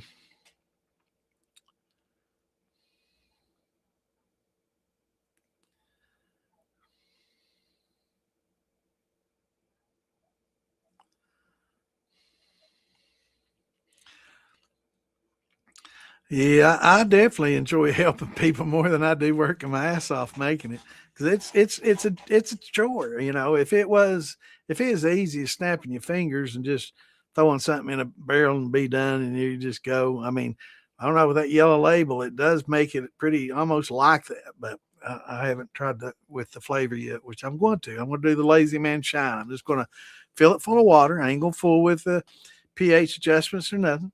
I'm just going to fill one full of water. I'm going to add, you know, 2.25 pounds of grain per gallon. And then I'm going to throw that yellow label on top of it. I'm going to walk away. I'm going to do the Lazy Man Shine and just see how it works out. Because, man, if it could save me from boiling water and waiting and, you know, packing it and steeping, trying to wait and measure the temperature and keep adding water and keep the temperature up for an hour and a half, you know, 2 hours. Hell yeah. Yeah, I'll post it. I'll make a note. It'll be in the DIY and in the militia page.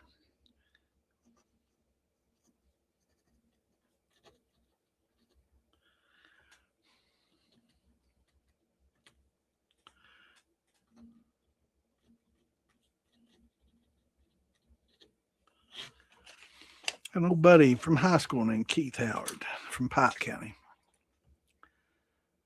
What's going on, Scott? Good to see you, brother.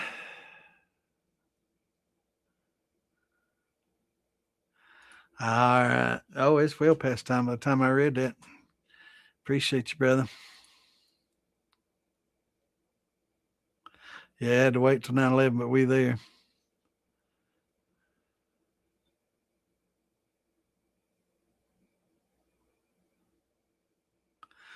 Well, what you need to do is get a bulkhead fitting.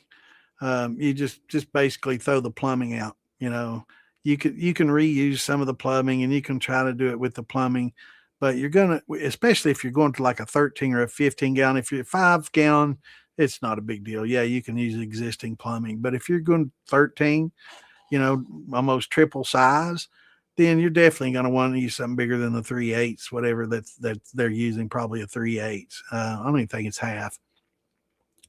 But yeah, just get a bulkhead fitting and drill that top out. And the bulkhead fittings are weldingless, solderless, so you can just basically tighten it up. It uses gaskets, and once you put it there, it's fine, and it'll be a compression fitting that you can go off of, or you can use a tri-clamp. Let me show you a tri-clamp fitting that comes off that real quick here. That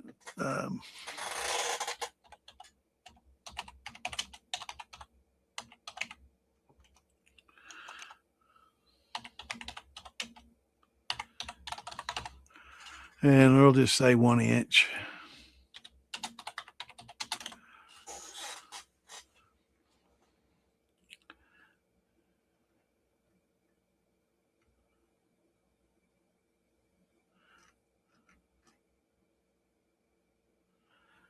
So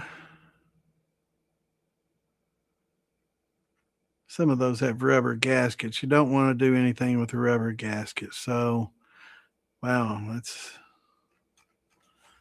you want to use a silicone gasket, something with a silicone gasket in it. But this is homebrew, so it'll work. Those are pretty expensive. It's for 2 of them, so that's $13 each. Let's see. And don't use the PVC ones. Yeah, this is a 1.5-inch tri-clamp, $16. Not too bad of a deal, but it'll allow you to go tri-clamp. It's got the silicone fitting and all that. And I will post the explanation. I don't think this gives up any of my info on it, but let me just take it down to there.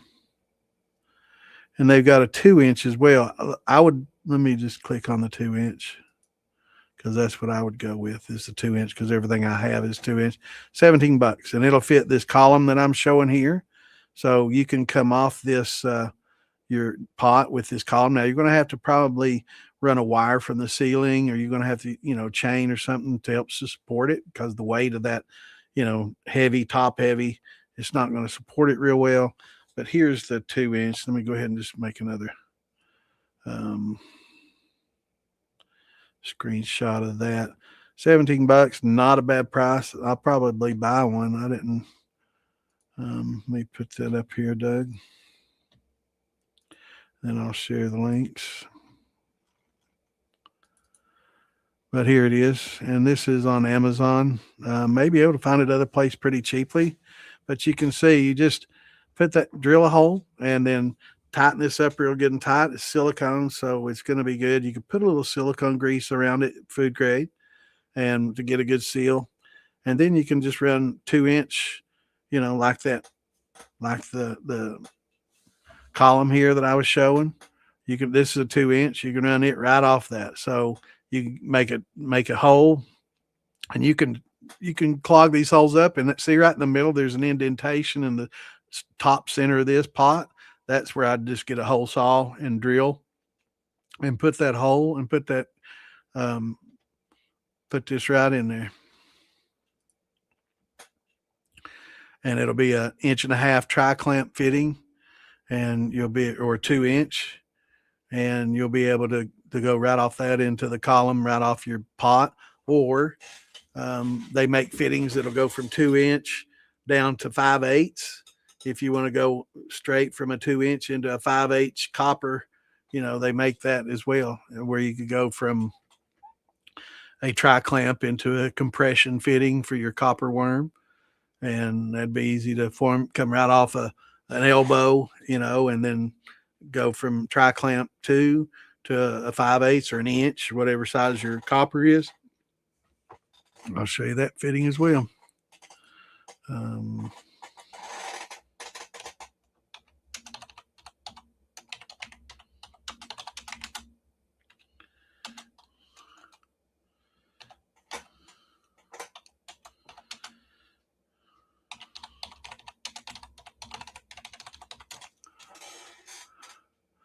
So it'll look well. This goes to a 2-inch to a half. Let me see if I can find some 2-inch to. You'll have to do some research probably here. No, it's half two. But anyway, let me show you this and you'll know what I'm talking about and you'll be able to find them. So let me make a little screenshot of those.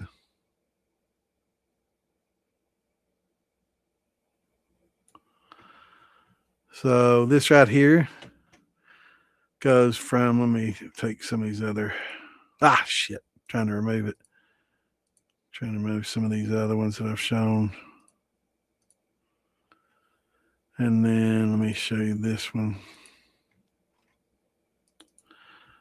So you can go straight from a 2-inch tri-clamp off an elbow. So you got that 2-inch coming on that pot, and then you just go into a 2-inch elbow coming over, and then you can go to a tube, right? The spools, what they call it, 12 inches, get it away from the pot, and then you go into this.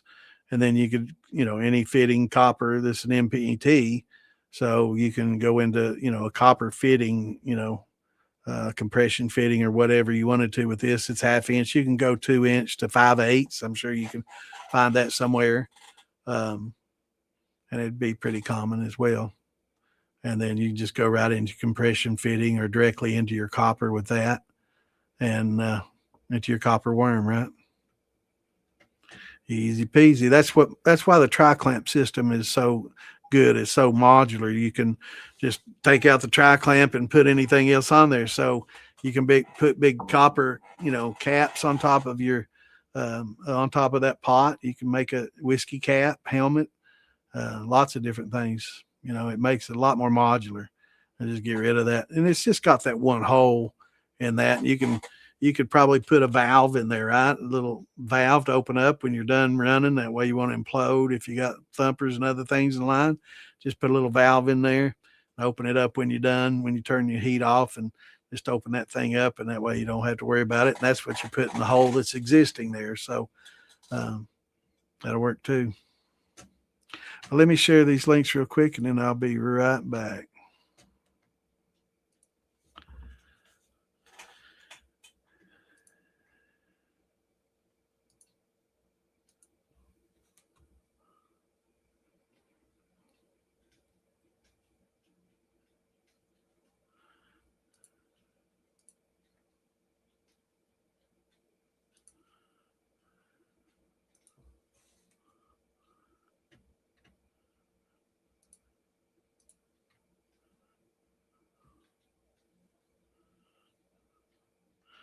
Just give me a second.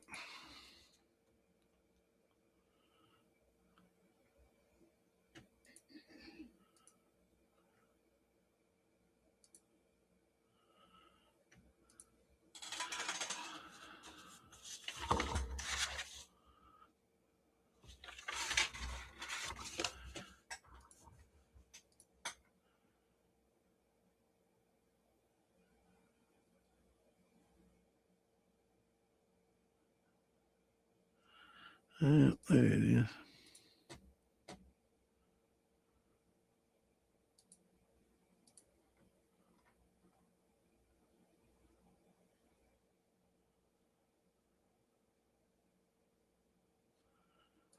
All right. Yeah, we're back.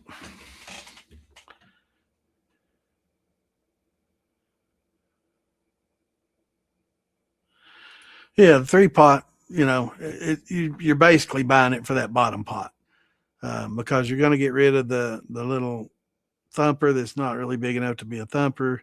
You're going to get rid of the worm on it, so it's way too small and it's not far enough away from the steel. If you get a 5-gallon, you can probably use the existing plumbing, but you're still going to want to get a little bit bigger reservoir, for your condenser. But do plumb it away. And you could probably use some of the plumbing that goes to the thumper and out of the thumper and just, put a union there and just run it out further. But when you do buy the 3 pots, it's going to require a little bit of work to get them to really function good. You can make them work right out of the box, but it takes a lot of work keeping that condenser water cold enough and packing it with ice and having a bunch of ice on hand and crushed ice because the cubes aren't going to be. Then it overflows and it's just a pain in the butt. And it's you're going to have to plumb it to get it away from the top anyway, or else you're going to have cold water running down the side and overflowing, and it's just a mess. It's just not good. So you're going to have to make some modifications right out of the gate, but it's $100 pot, and for that size, for a 13-gallon stainless pot, $100 ain't bad. If you price it, look around, for a 13, 15-gallon pot, stainless pot with a lid that'll clamp down. I mean, not a bad price for just that pot, right? But if you get that pot and that bulkhead, you be in pretty decent shape. But get a 13. Don't get a 5 or a 6 because you're just going to regret it. And it may end up being your next thumper because if you get 13 or 15, then that 5-gallon pot will be a decent proper size thumper. So you can use it for that. But yeah, they're nightmares to run. Right out of the box, they're just no bueno. Appreciate you, brother. Got them out there.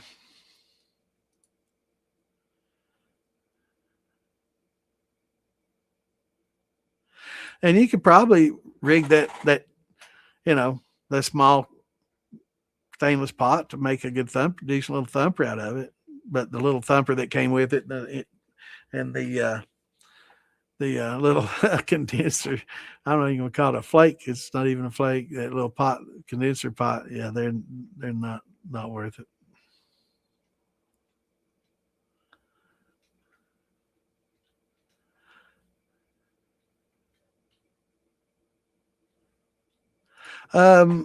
You can either Facebook Marketplace, you can pick them up there, or if you like beer, you can go to a place and get a beer keg and pay.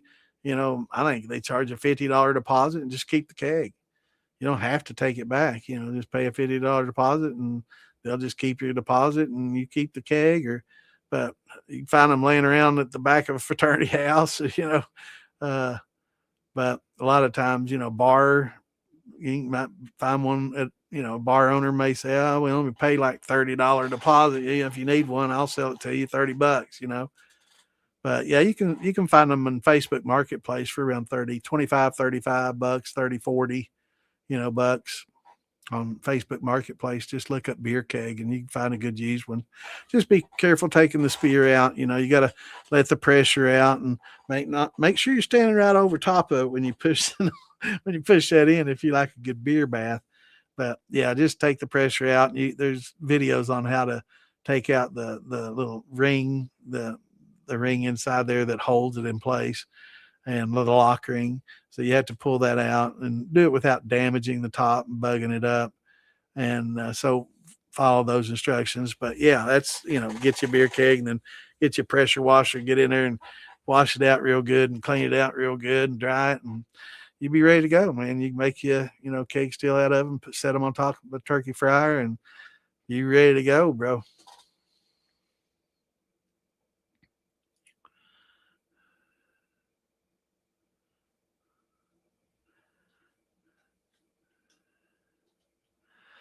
Yeah, we unfortunately have a lot of iron curtains, don't we? Yeah. Yeah, sassafras. The saffron was once considered a toxin, so you definitely want to try to get the saffron out. But making sassafras tea and getting the saffron out, yeah, it's makes good sassafras tea. But yeah, the saffron can be dangerous. And I know what else it can be used for, but we can't talk about that on here.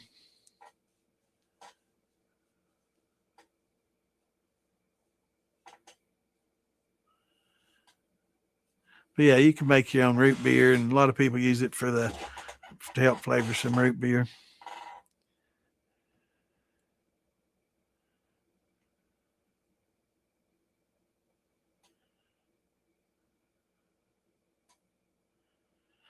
Really interesting, interesting.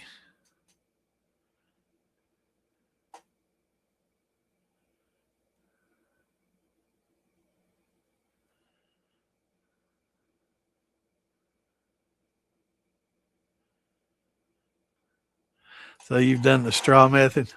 Yeah, I figured I'd mix it with dirt. I'd just make it kind of thin my dirt out and keep it a little bit more aired out and easier to harvest.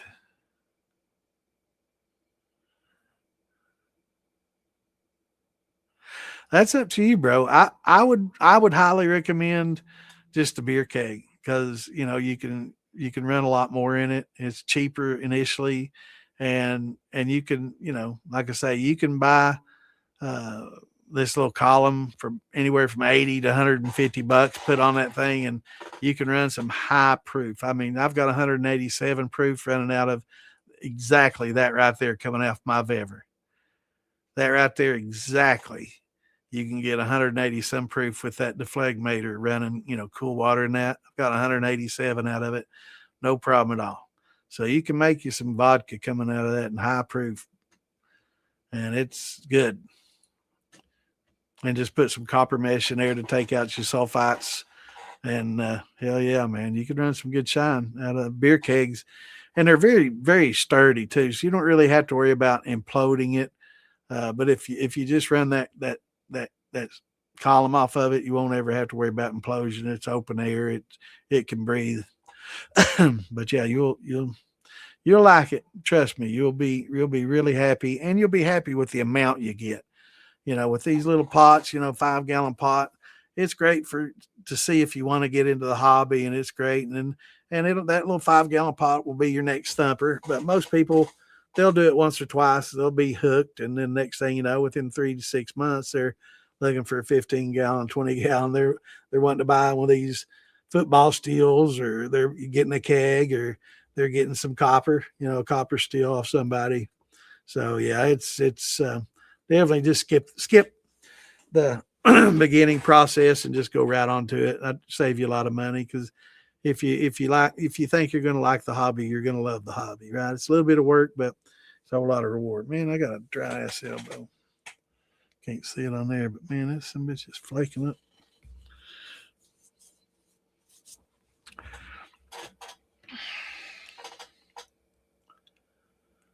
But yeah, I'd either go with the beer keg or the football steel. Definitely that right there. It's going to cost you a little bit more. It's going to be about the same as this, but it's going to be a little more versatile. This you really can't cook on a stovetop at all, or on a hot plate at all. You can do electric. This you can run on a stovetop. You can run it on that turkey fryer. You can put an element in the side for electric if you want to. It's a little bit more expensive though, probably, by the time it's 15 and a half or 18 and a half I've got is about 230 bucks right now.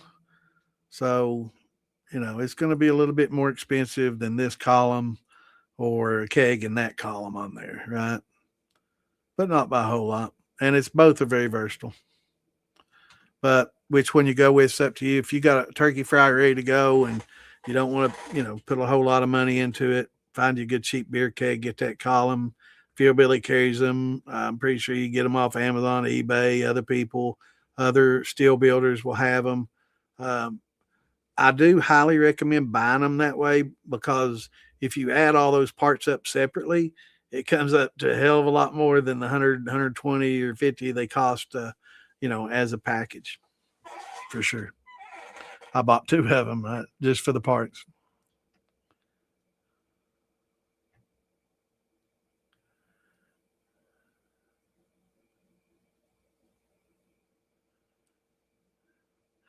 Come on, Chris. Good to see you, brother. Yeah, kegs are, and another good thing about a keg is, other than its durability, it can be sitting in the corner and somebody says, "Oh, you got a beer keg sitting over there." They don't say, "Oh, you got a moonshine still sitting over there," right? So you keep that column hidden, and it's just a beer keg. Kind of hard to say about a football steel.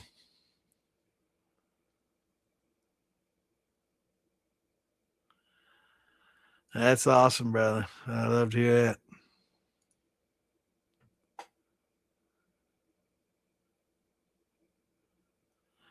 Yeah, I use bone meal a lot. I use it on my tomatoes. I use calcium carbonate and bone meal both.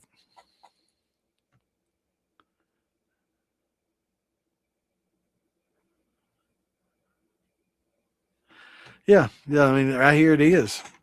So this is your beer keg, and that is a column. It's a little bit different than the other column I show, but there's a lot of different varieties. I wouldn't recommend this particular column. The one I showed, I think, is a little better. It's got a little taller spool on it.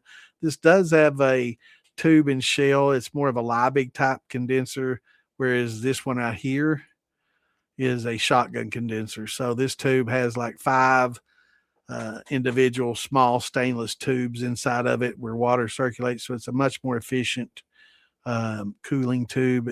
And it's got a pretty good deflagmator as well, where this one does kind of a tube and shell type deflagmator on the other one. So getting one like this is definitely, this is 2-inch. It'll fit right on top of that keg. I recommend you just putting your copper mesh right inside this sight glass so you can keep an eye on it. And, you can run something in the bottom to help keep it trapped inside there.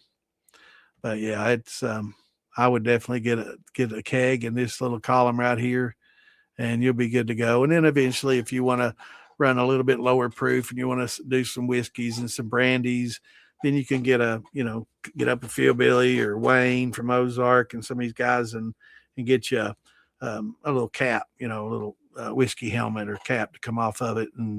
And it'll fit with the tri-clamp, fit right in. That's the beauty of it is so modular. You can add all kinds of attachments to it and create, a lot of different type of steel. Very versatile.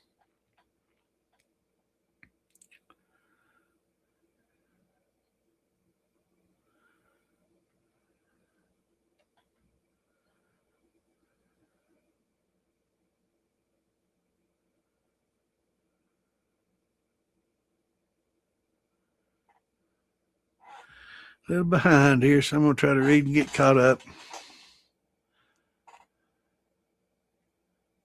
Yeah, totes make a perfectly fine raised bed, don't they? Put a few holes in it. Yep.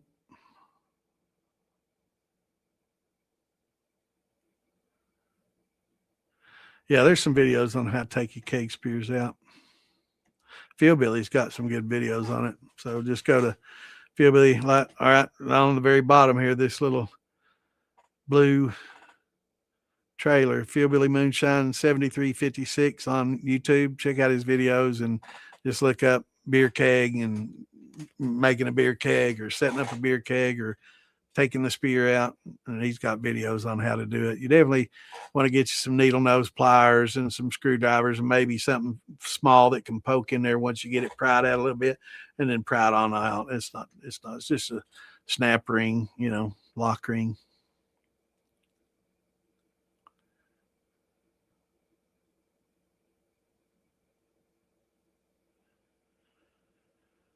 I don't have my,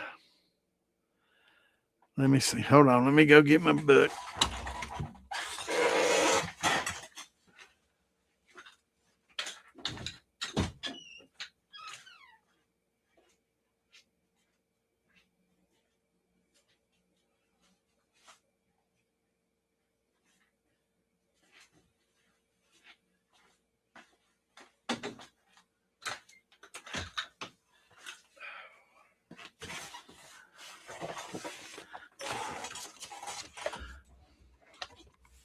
All right, let's see here what I got.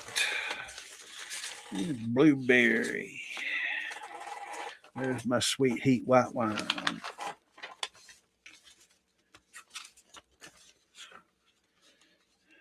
It's all grain. Let's see. I think this is.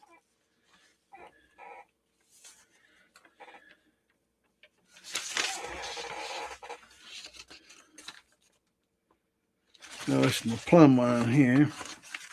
My Slivovich. This is a dark grape, strawberry.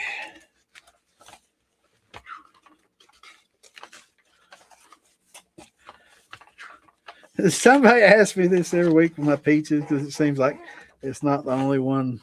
It's the only one I don't have. I think they do. Just make me. I never can remember though. All right. It may. Well, let's see. It might be here. I think it was on something small like this. It might have fallen out. Let's see. This is my cherry wine. Yeah, I think it was on something small and it's fallen out, or I've got it somewhere else. But let me pull up a chart for you here.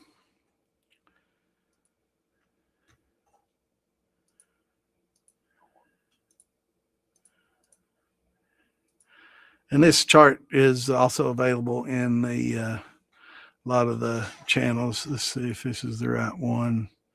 It's hard to see, but peaches 3 to 6, I think it says here. But I think mine's probably like 5 pounds of peaches per gallon. And then you use your hydrometer. See, thing about a hydrometer is, and the thing about these brandies, you can adjust the amount of fruit you use, but the less fruit, the more sugar, right? So fruit's expensive, so you can kind of substitute a little bit, but you're not making a true brandy when you start using sugar and a lot of sugar. So to use, just the fruit itself takes quite a bit, more fruit to get that sweetness. We also talk about reducing it. You can kind of, use your freezer to help break it up, and then you can use your pectic enzymes to help break them down, especially peaches and any kind of meaty, fruit. So, like an apricot or an apple or even grapes, help break all those cell walls down, so you can get at all the sugars and juices in them. But that's the beauty of having a hydrometer, is you can vary the amount of fruit you use, but you're going to have less fruit, of course, more sugar, or sugar substitute, whatever you, dextrose, whatever you want to use, inverted sugar, panela, raw sugar, 1,000 different ways to do it. There are better ways, things that the yeast prefer, like a dextrose versus that. But so you can use your hydrometer, right? So the less fruit, more sugars you're going to have to add in. Just as you add the sugars, use your hydrometer. Okay, I'm at 1050. Pure peach juice, depending on the sweetness of the peach, you're probably going to get a 1040, 1050. The more peaches you have per gallon, less water, more peach juice, the more sweet it's going to be. So you dilute it down when you add that water. So it's kind of a balance. So using that hydrometer, you can either add more fruit or you can add some sugar, to get it to where you want it to get.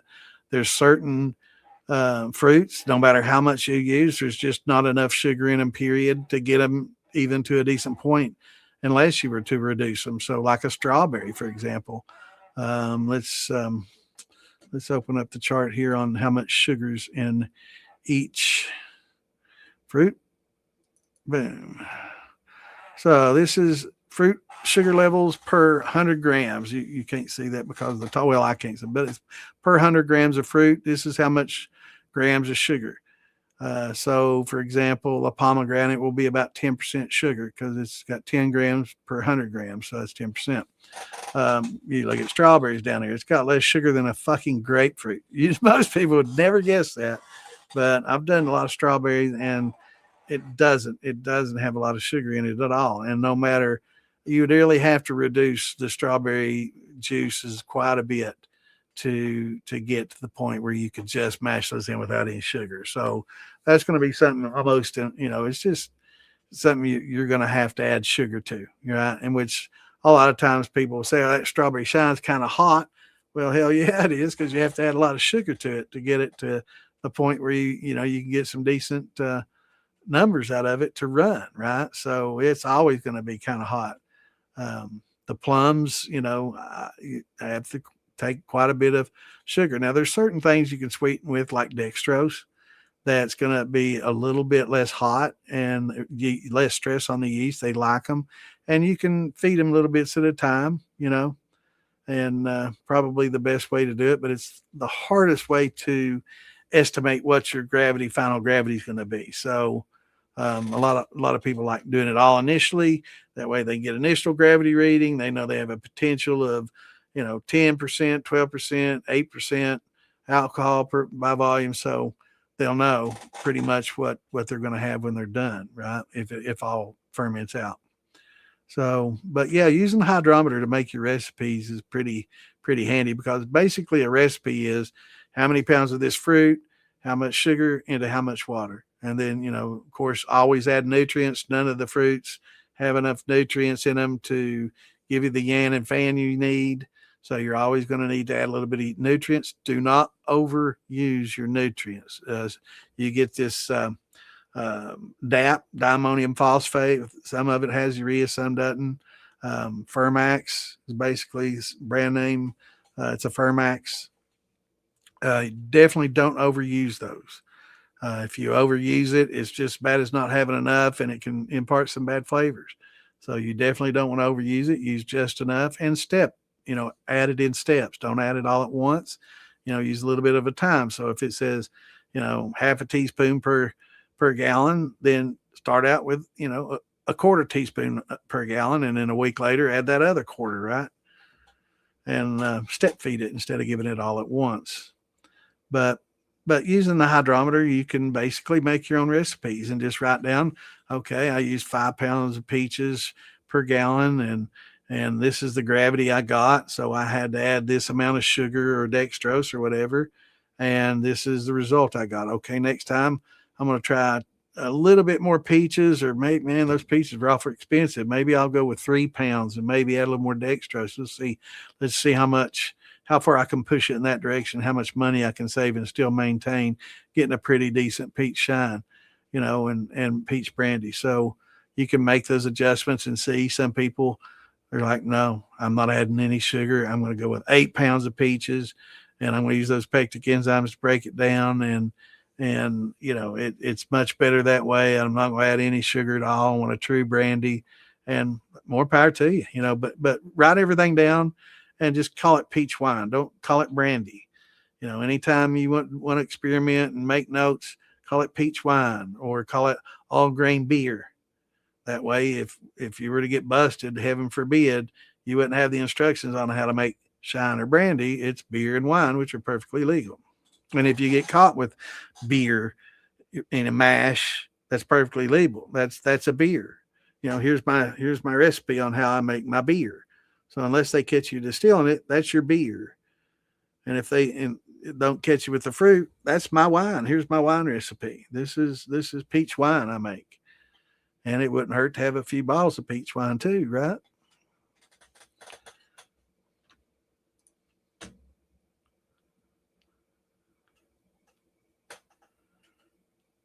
Yeah, beer kegs are great, man. I mean, I graduated to a beer keg in the '80s and never looked back, man. I used the beer keg for a long time until I got a big still, and they're awesome. My biggest problem with them, I didn't have a pressure washer and I couldn't afford one back then. I was poor, and every month or so I'd have to take it to the car wash and use the car wash to rinse it out, and then come home and rinse it with regular water because no matter how much you try in the car wash, you're always gonna get a little bit of soap in it, even if it's on rinse cycle. So I'd have to come home and pour water into it and shake it and rinse it out good. But that was the only way I was able to really pressure clean the inside and get the crud out. But um, I loved it. But now you can, get these 4-inch, 6-inch ferrules welded into the top, and then get a reducer, and you can get down in there in the arm and scrub it, and it's easy to empty out and put drains on it. You can put a ferrule in the side and put an element in there and run all electric. Yeah, pretty cool.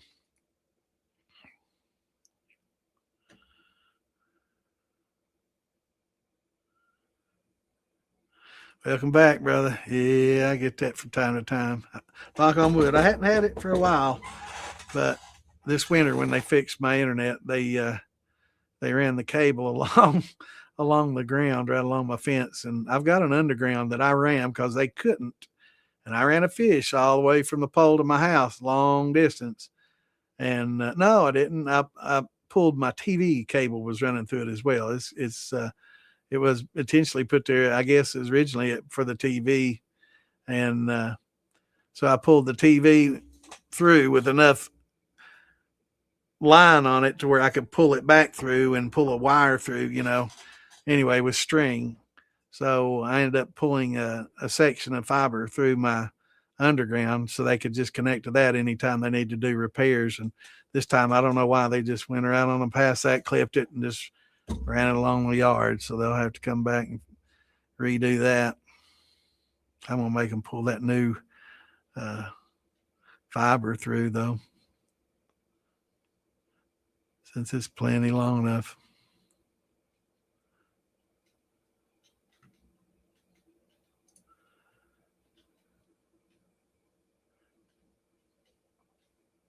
Yeah. Now, right, and when you, if you'll notice, it does require a special gasket. Most of the tri-clamp gaskets will have a ridge on both sides of them, but when you use the keg gasket, it'll have one flat side. That flat side is what fits next to the keg, and then the groove side is what goes into your actual fitting, tri-clamp fitting, and then you'll put the the tri-clamp around it and tighten it up. But it'll have a flat side. Now you can get the silicone ones and use a razor and very carefully cut that flat. But Philbilly's got they're pretty cheap, and he's got the gaskets for the kegs that'll sit flat on there, so you don't have to fool with it and risk leaks and all that. He's got all that for you. What's going on, Kenny? Good to see you, brother. Y'all having a good time down there in the popcorn? I'm a little behind, brother. I hope you're still hanging here with us. I'm definitely behind 30 minutes, man. I'm gotta get caught up. I'm wearing clean out tonight.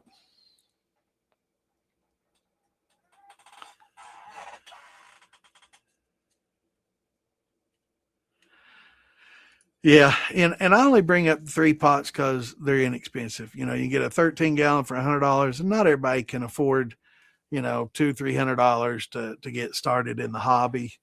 And I don't want cost to be a prohibitive thing for them. So if all you got's $100 and you're able to do modifications and able to do some work like that, you can get in it pretty cheap. But I would definitely save up some money. And yeah, most people with a 3 pot a year or two later, it's skeletonized, man. They're mostly just using the pot and maybe some of the plumbing off of it, and a lot of times even not. But yeah, I recommend at least 5/8, for coming off those, especially if it's more than 5 gallons. You can run off half. It's not a big deal. But I've seen people running 15, 20 gallons steel on half-inch copper, and you can do it, but it's going to create back pressure, and it's not high pressure. I'm not talking about enough pressure for explosion.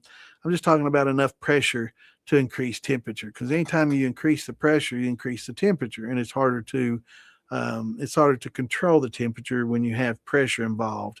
So pressure increases temperature, and then it just makes your distillate run off a lot quicker and under pressure, and it's hotter. So you don't get that separation of cuts like you normally would with a little bit lower temperature and a slower, like a low and slow. But there's a certain point to low and slow where it's just ridiculously low. I've had people like, oh, that's 10 hours yet, and I haven't gotten a dropout, and I'm at 180 degrees. And I'm like, and you're not going to get a drop. Well, they said 170 some ethanol would start boiling off. And I'm like, if it's pure ethanol, but that's not going to happen. Don't listen to these people that say that, because they have no experience. They're Google moonshiners. They're TV watching moonshiners. They don't know, because if they've done it before and have a thermometer on there, they know it's going to be, unless you have a lot of tails in there and a pretty high proof, or making a second run, at 80 proof, you're not getting nothing coming off in the 180s. It's going to be in the 190s before you get 10-12% coming off, the 100 mid 190s. So, and literally I've had people say, it's been 10 hours, man. How long does this take? It's like, you're going to have to increase your temperature, bro. It's got to be about 194 plus before you're going to get anything cooking off. And that's scientific fact. Don't listen to anything anybody says. I can run on 170 and get all this. They're not doing it. That's just not happening. And it doesn't matter unless you have a pressure, or a vacuum still. Now, if you have a vacuum, you're distilling in a vacuum, you can distill at those temperatures and even much lower. But on a regular pot still from a regular shiner, nope, they're not getting it. Poke salad, Allie. Used to eat it when I was a kid. I hadn't in a long time. Yeah, my grandmother, she'd go out and get a little poke and all kinds of different veggies and stuff. Or, well, not veggies, but I guess it's vegetables. But weeds, basically what a lot of people consider weeds. She'd make a hell of a salad with it. And a lot of it is stuff that used to make salads, but it just the industry created iceberg, which is probably one of the worst lettuces ever.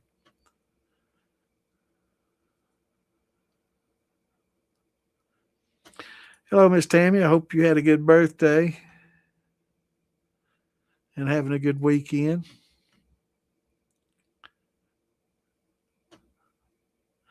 I've got poke growing around the house right now, man. Big. It's best to get it when it's kind of small. The berries are somewhat toxic, but they're not as bad. It's not as bad as everybody says it is. There's a lot of misinformation out there, but you got to cook it.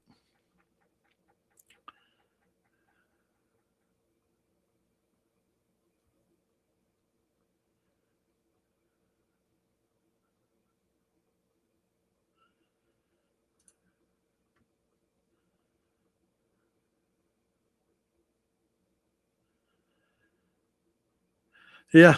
Yeah. It's just, it's more cost productive to do the iceberg and the other lettuces and other things than to try to grow the poke and a lot of other vegetables that, there's a lot of things that are much higher in vitamin C and have much better flavors and better minerals and nutrients for us. But because it's not as easily commercially grown, they don't do it. But yeah, there's a lot of good plants and stuff.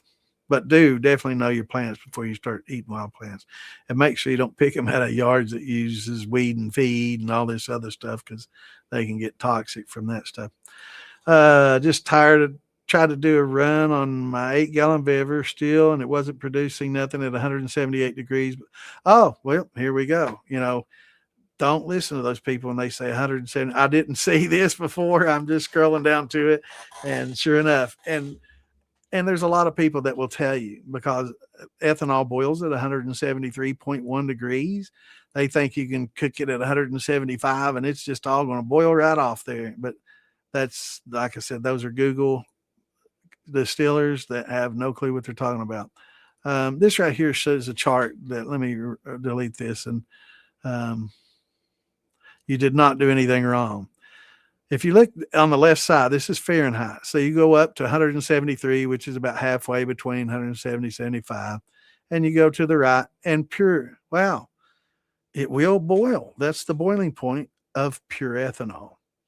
But because ethanol is an azeotrope, it combines with water, it combines with ethyl acetate, it combines with a whole host of other isomers and other alcohols in here that in your mash that will also change the boiling point. So the second you add water and methanol has 147 point something boiling point, you don't see it coming all off at 150. Nope, because it's an azeotrope. It changes the boiling point. So as we add water and other oils and other compounds in here that are azeotropic, it changes the boiling point. So again, I was talking earlier about what if we do like 100 or like an 80 proof. If we do a second run, we always tell everybody to take it down to at least 80 proof, better 60, which is 40 on this because it's half the proof. This is percent. So 40 will be 80 proof, right? And you'll see it about 182.5 or so. That's when that will start boiling off. But at 170 something, you ain't even get fog coming off of it. Nothing happens at that temperature because it's azeotropic. And if it were pure ethanol, yes, it would boil at that point. And yes, it would be dangerous at that point too, because it's kind of very dangerous to boil up those alcohol. Those vapors coming off are extremely flammable, like a gasoline. They're very bad. So as we go over to the left, you can see where it says 10. That's about an average mash is around 10%, 8 to 12. our yeast can't do hardly any more other than 18. So most of it's 10, 12. So you could go straight up from 10. You're going to be about a 197, 197 or so, 8. That's when you're going to start seeing things happen. If it's a little higher, if it's 12, you'll get it about 195. If it's 8, you're going to get it closer to 200. So your mash was probably closer. If it didn't do anything till 200, you probably had an 8% mash, which is 16 proof, which is about, what a normal beer, is going to be. So, you didn't do anything wrong at all. It's that you were just misinformed by somebody who doesn't know what they're talking about. So anybody that tells you that you can cook all this off just a little above 173.1, because I've had literally scientists tell me that I didn't know what I was talking about. And I had a buddy that would argue about with everything. Well, I shouldn't say buddy, a person that was part of the community before he got pretty much shunned because he professed to know a lot more than he actually knew. He was pretty good at building stills, but he thought himself as a scientist, which he wasn't. So he brought his scientist buddy on here. There's a nuclear engineer and all this on a submarine, all this shit. And the dude embarrassed himself and he ended up deleting a lot of the comments because once I explained it to him, I guess he Googled it, he got real quiet and both of them got quiet and then they started deleting stuff. So yeah, there's a lot of Google scientists and a lot of Google distillers that profess to know, but this dude didn't know about the acetropes. But he does obviously know. He may know a lot about organic chemistry, and you can learn a lot about chemistry, and you can pass chemistry and not understand azeotropes and not even think about it, and just know. Well, I do know that ethanol boils off at 173.1, so any temperature you get your ethanol above that, okay, if it's pure ethanol, you're exactly right. But we're distilling to get the ethanol. We're not starting at 100%. So, it's kind of stupid. But so yeah, you were misinformed, and that's why we're here. To help people that have been misinformed by Google distillers and TV watching distillers that watch the show and are now pros. Got a lot of those in the community. So that's one of the primary reasons we have this, and one of the primary reasons we ask people to ask questions, because there's no question too stupid. And a lot of times people get misinformed, and don't get mad at the people that told you that, because they heard it from some other person. And it just keeps getting, like the very beginning of the show, it just keeps getting passed down the line. And that's why we're here.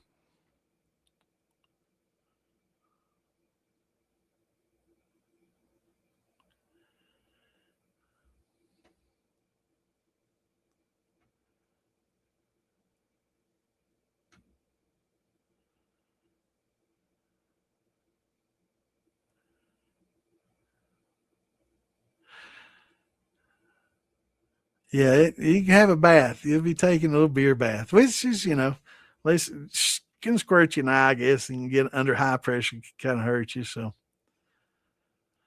yeah, 3 gallon to 55, boom. Everybody does. They'll start out small. They're like, why in the hell did I buy this little still?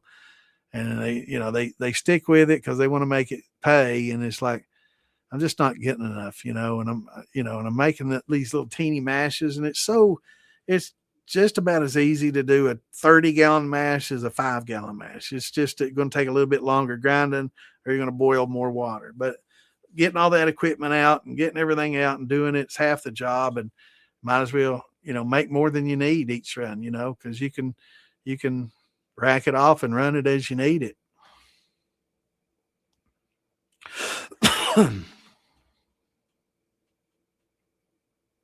Yeah. When I reduce it, yeah, I should probably have explained that a little better. Reducing it's just like kind of like what they do with sap for syrup, right? From your trees, for maple syrup. So they get that watery sap and they reduce it down and boil it down until they get a syrup. Do the same thing with watermelon juice. You can do the same thing with your fruit juices. You got to be very careful not to scorch it though and burn it, or you ruin it. But yeah, just let it evaporate off as you heat it and stir it and simmer it. Water will come off and it actually sweetens it over time. So yeah, I probably should have explained that. Yeah. Yeah, you don't want to caramelize it, because you caramelize it, you created some no, I didn't get a go, bro. I was going to try to go, but Old Mikey wouldn't stop and get me. He had to take his woman instead of me. Can you believe that? Come on, Irish. Good to see you, brother. Hello, Miss Marie. Good to see you. Thanks for the Facebook invite.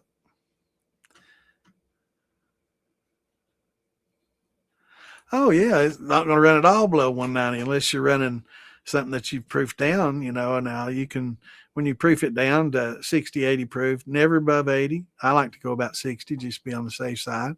Yeah, you're going to be running it about at 60 proof. That's 30 on here, about 185 on the nose.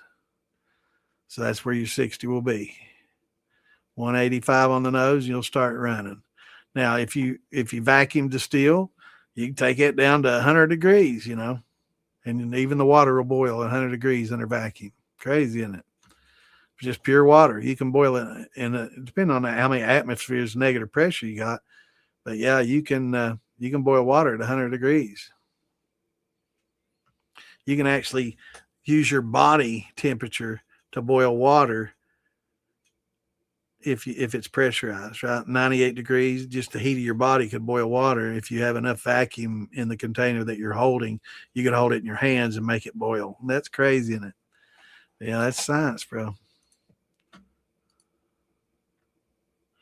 That's awesome. That's good. Make some memories and take lots of pictures. Is it the roots?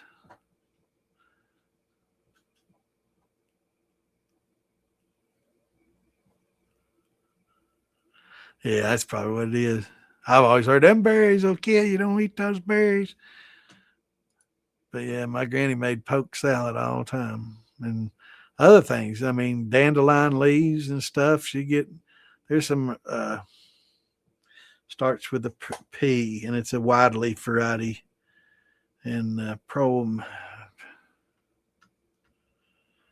may have to Google it. I can't remember. My mind's not what it used to be, but Promelane or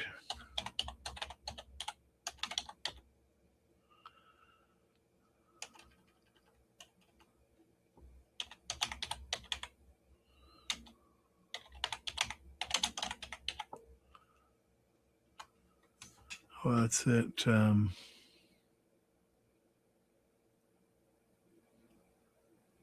Maybe it's bromelain.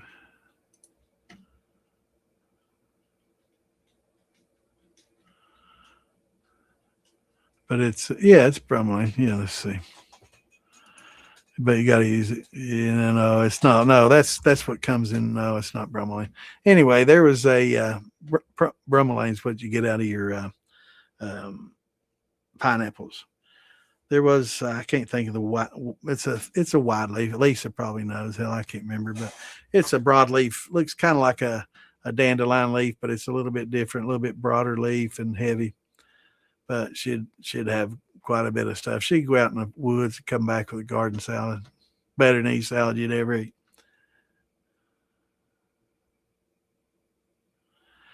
Well, they just never really educated, and a lot of people, they have all this chemistry, and I've had organic and all the chemistries, but if it's not something that you really spend time learning and it's not a focus of the science and you've had so much science that it's really something you don't remember, yeah, it's easy to forget those things. I mean, if you're dealing with nuclear physics and all that, it's kind of easy to forget about azeotropes and all these things. But yeah, the dude was way off.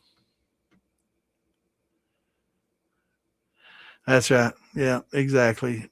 Turn up the heat till you get it feeling the heat all the way through. Once you stop dripping, then you can cut your heat back and regulate it. But don't. It depends on too what kind of heat source you got.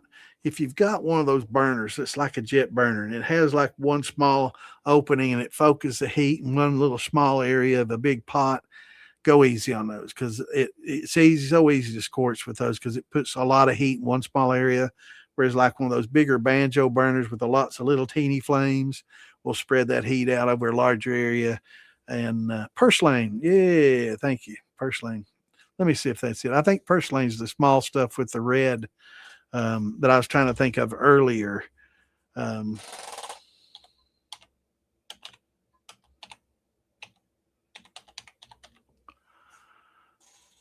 Let me see. Yeah, purslane is something I was trying to think about earlier with packed with vitamin C that you can add to your salads. It was something different than that. It's similar to a dandelion leaf, but it's even broader and waxier and bigger and denser. But this is what I was trying to think about earlier when I was talking about some of the plants that are packed in. I'll just pull down beard here. Packed in vitamin C. Purslane's excellent. And I've got that growing out in my garden. It's got like a purple vein to it, but there's something very similar to it that's toxic. So you have to compare them and make sure that you got the purslane and not the toxic, one. But yeah, I got a lot of it. Actually, I I had it growing wild in my radish bed. I was trying to have some radish comes up and end up with a purslane bed, but I wasn't too upset about that. I like it. But yeah, purslane was what I was trying to think about earlier when I was talking about vitamin C packed. It's great in your salads, but make sure that it's the right one. But yeah, that's definitely one you should know. And it grows in a lot of people's yards, and they cut it back and pull it and try to get rid of it. It grows a lot in cracks on sidewalks and driveways, and it doesn't require a lot of really good care. It grows in some of the worst places, but it's excellent. Yeah, personally, I'm glad you reminded me of that one. That's one I tried to think of earlier when I was talking about all these different ones. I had a bunch of it growing in my little radish bed. I didn't take it out. Yeah, no, it's not wild lettuce. It's a very broad leaf. It's very waxy, almost a succulent type leaf, and it's bigger than a dandelion. I wish Lisa was listening. She'd chime in and tell you.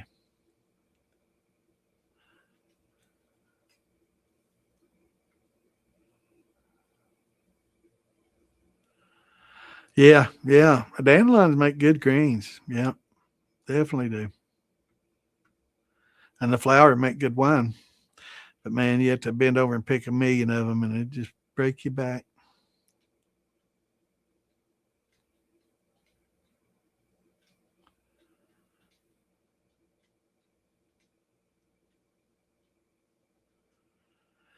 Yeah, be real careful about that. If it has the copper salts in it, man, it's that's why a lot of people are going with stainless these days, man. The people are just tired of dealing with that's toxic stuff, and if you don't see it in your shine, you might not have enough levels for it to be toxic, but it's still damaging your liver more than just the alcohol alone would, in your system. So um, trying to keep that copper clean, especially the worms and stuff.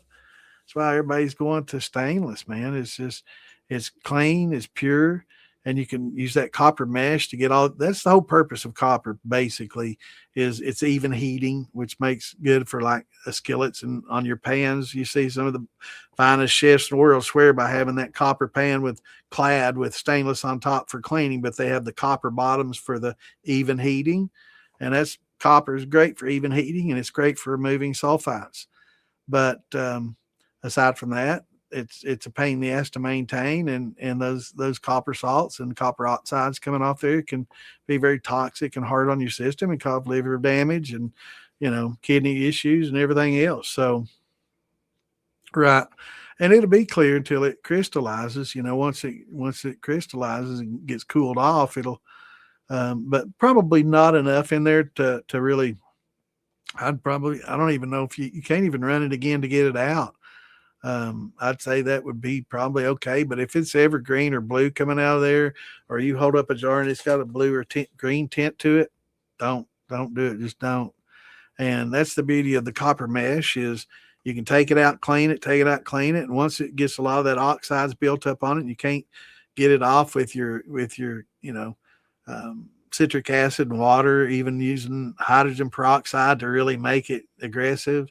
You can't get it off anymore, then just pitch it or recycle it and roll you up another thing of mesh. It's not real expensive, and it works real well. Just make sure that you get the 100% pure mesh and not some coated plated steel, because that's the worst shit ever. It'll ruin a run. But yeah, any copper oxides come off like that anytime you get a blue or a green distillate, Do not save it. It's trash. It's very toxic and dangerous, and it's going to hurt your organs to drink. Period. Don't listen to anybody else tells you that's facts. And everybody's, well, I'll drink it. I'm fine. Well, you're dumb enough to drink it, so obviously it might affect your damn brain. Because you damn sure shouldn't. You shouldn't drink it. Just because you live don't mean it's good, right? People drink that leaded, drink lead from a lead pipe till they died. It was fine until they died, right? Of a young age. Just like back in the old days, kings and queens drank out of pewter and stuff with all kinds of lead in it. It's fine for their aristocracy and all that, but it ate their brains up, man. It made them crazy. Facts. Read about it. No, not kale. Hell, I'll find it. Let me look here. I'll find it.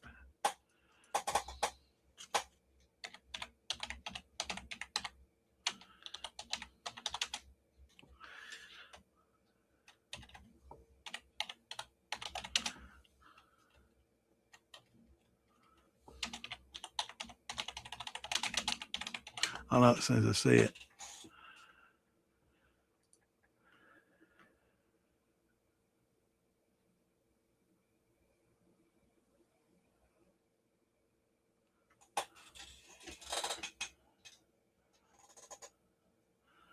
And there's purslane. Might be. Let me see if this is it. Because I think it is. I think this is. No, that's not it. Yep, that's it. It's called plantain. And it's not like the banana plantains. It's a different plantain. But this, I'll show you a picture of it. You'll see this in your yard all the time. And it's got a big, heavy leaf. But it's not like a banana plantain. This is a different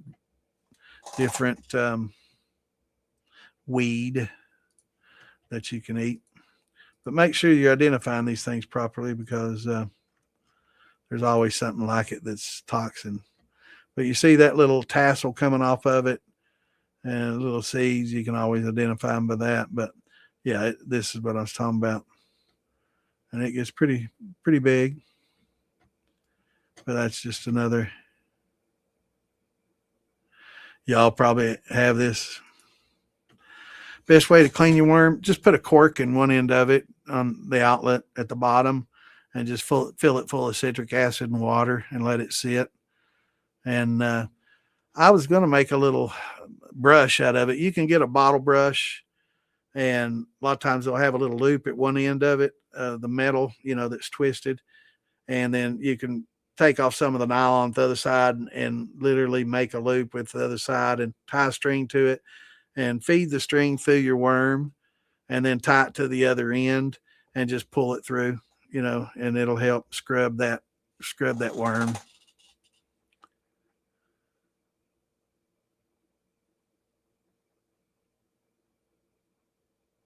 Wild spinach, yeah. But it's plantain, and it's not the same as the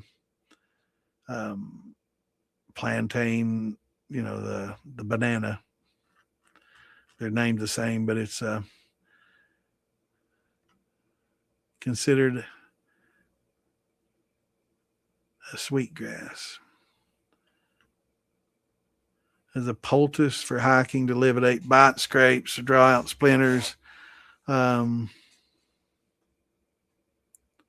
Pick the flowering heads for their long stems, fold them over, and use it to snap off the shoot flower clothes.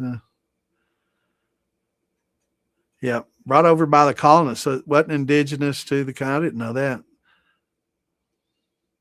White man's footstep, because wherever the settlers went, that came along too. Because this was a lot of things they grew back then before iceberg and a lot of these easier to cultivate stuff I was talking about came about.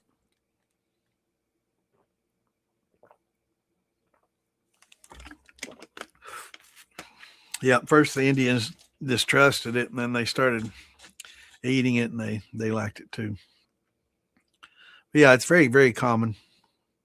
Here's a better picture of it with the little tassel-like shoots coming off of it. You can tell it by that. But again, with any of these plants, always make sure that you're identifying them properly, because there's a lot of plants out there that aren't edible. And I don't want to encourage anybody to eat the wrong kind, but you can see that little tassel of flowers coming off of it. We used to pull them off and throw them.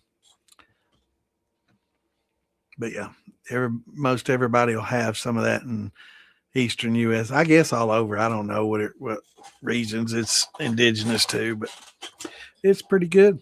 Indian salad. My grandmother used to put that and dandelion and purslane and all kinds of stuff, man, in a salad. And then she'd mix it with regular, some romaine. She wasn't big on iceberg, but she liked the romaine and other lettuces. And she'd make something called kilt lettuce. They'd cook lettuce. They'd cook this plantain stuff too, and fry it up in bacon grease and eat it. It's good stuff. But they were calling it kilt lettuce. They'd cook it in fat and eat it.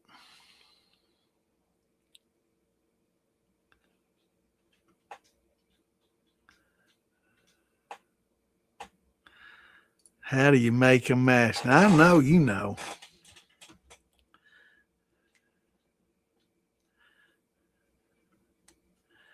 Branch lettuce. That's probably, I don't know, that might come off a tree, but yeah, or a branch. A lot of times branches were called like a branch of a creek and branch of holler.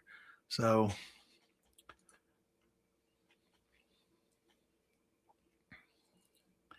but yeah, we used to eat those all the time, man. And they're good fried up too in bacon grease.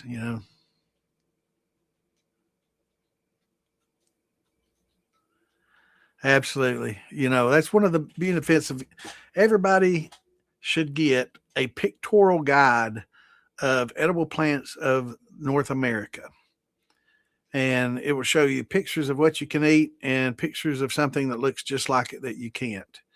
But having that pictorial guide, I don't care how they describe it in words and all that. I'm not into all the plants, and I don't know the biology of all the plants and how to identify by terms, but I can look at a picture of something and say, "Yep, that's it," or "Nope, it's not that."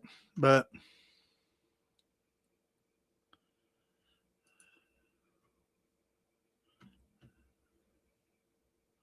watercress are good.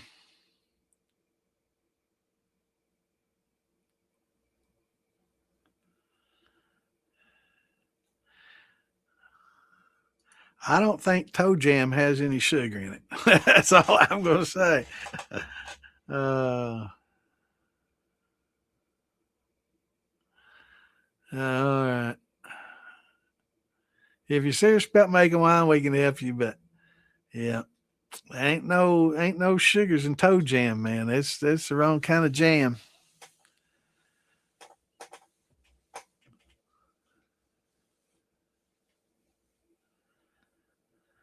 Yeah. There's a lot of people doing shrooms again, man. It's a lot of people microdosing, and I've also noticed that they're making some they're opening up a little bit to some of the old what we used to consider recreational drugs and things, and using them for therapies now. There's some hallucinogens now that they're starting to use for PTSD and for some other issues and stuff that hopefully it helps people. So, I think marijuana kind of opened a lot of people's eyes. A lot of people realize that a lot of the herbs and a lot of our medicines basically all had origins coming from a lot of these plants and stuff, which is another reason why you got to be very careful. Most plants try to make themselves toxic so other animals won't eat them. A lot of leaves on the trees that we have are toxic, and they try to make themselves toxic so the giraffes and the deer and other animals don't eat them up and eat them up to the browse lines, and eat them all. So they've adapted and tried to create more toxic leaves so animals wouldn't want to eat them anymore. So, so you got to be real careful. A lot of plants have tried to make themselves toxic to preserve, self-preserve themselves. So it's adapted over time.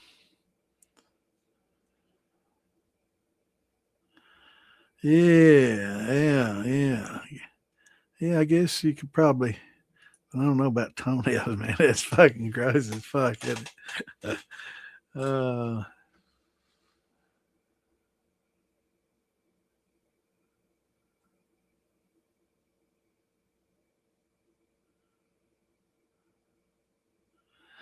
yeah.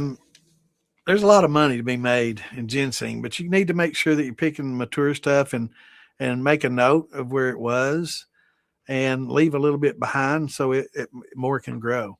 A lot of times people overpick it and just get every bit they can out of greed, and they, and none grows back there or very sparsely. So I always leave the immature stuff behind and just mark it on your map and come back. Most people in the hollers, I've got cousins that spend a lot of time. I've sung with them, but they go out singing. They call it going out singing. Go singing, and and it was just going out and picking ginseng. Actually, my family history, my grandparents on one side, actually my grandmother's side, had a herb business back in the late 1800s and early 1900s, and during the Depression and stuff, a lot of people in Eastern Kentucky, they made a living by bringing herbs and ginseng and different roots and stuff to the dry goods, and they would exchange it for food and or money, and my family would ship it off. And actually, during World War I, they had a big old shipment going overseas, and it got sunk by a they had a whole bunch. They'd saved up for years and sent up a whole bunch on a ship, and went down, and it was many thousands, probably equivalent to $1 million today, but went down. It about broke them. A German U-boat sunk the ship with it, and wasn't insured or nothing, and they lost it. Man, they lost a lot of money on that. But yeah, they helped a lot of people, man, and that's how a lot of people in Eastern Kentucky made it. Silver root and yellow root and ginseng, and making maple syrup. This living off the land. It was a different way of life than what we see today. And yeah, pretty good story.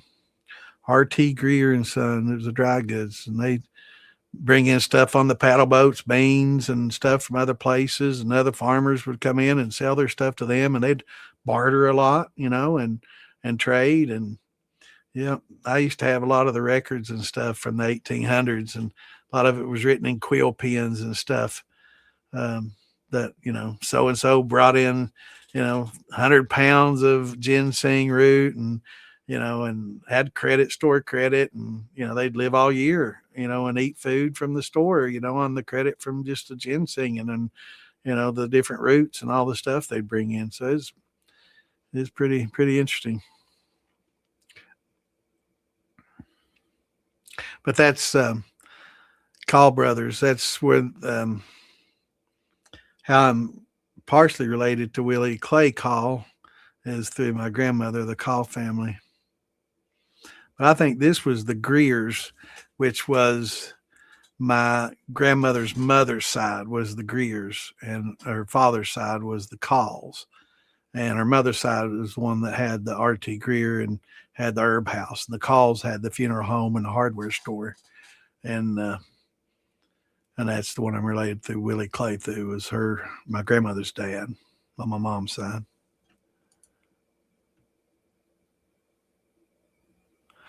Yeah. You definitely don't want to confuse that with a hemlock. They look just about alike.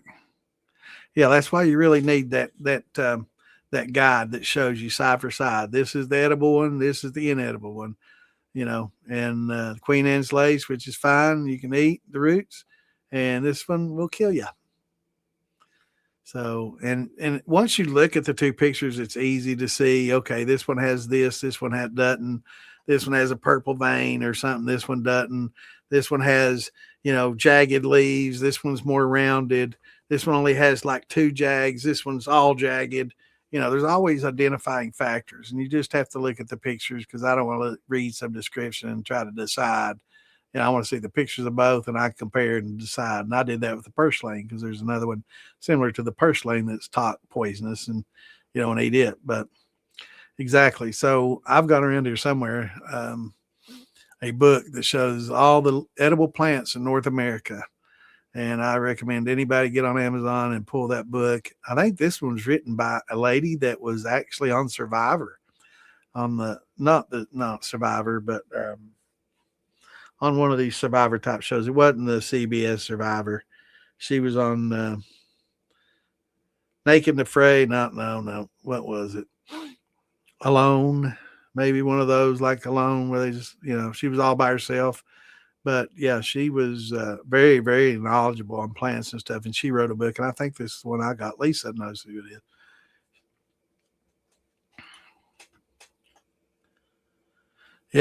Yep. Ramps. There's another good example. Yep. Those are good. And there's a lot of berries and, gooseberries, a lot of plants. It's like pawpaw. Somebody brought up earlier, people, a lot of people have no idea what a pawpaw is. And there's a toxin in the pawpaws too, if you don't eat them right. Let's see, what was that called? Anonacin.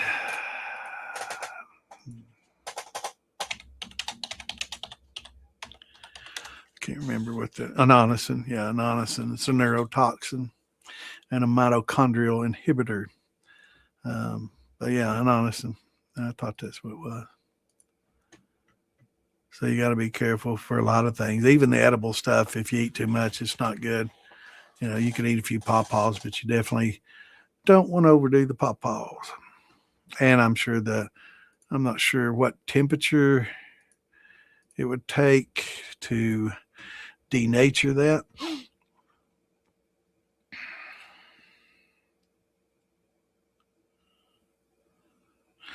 Anonacin blocks complex vital enzymes in the electron transport chain, effectively starving cells of energy. So it makes your body break down on a cellular level. Not good. Nope, not good.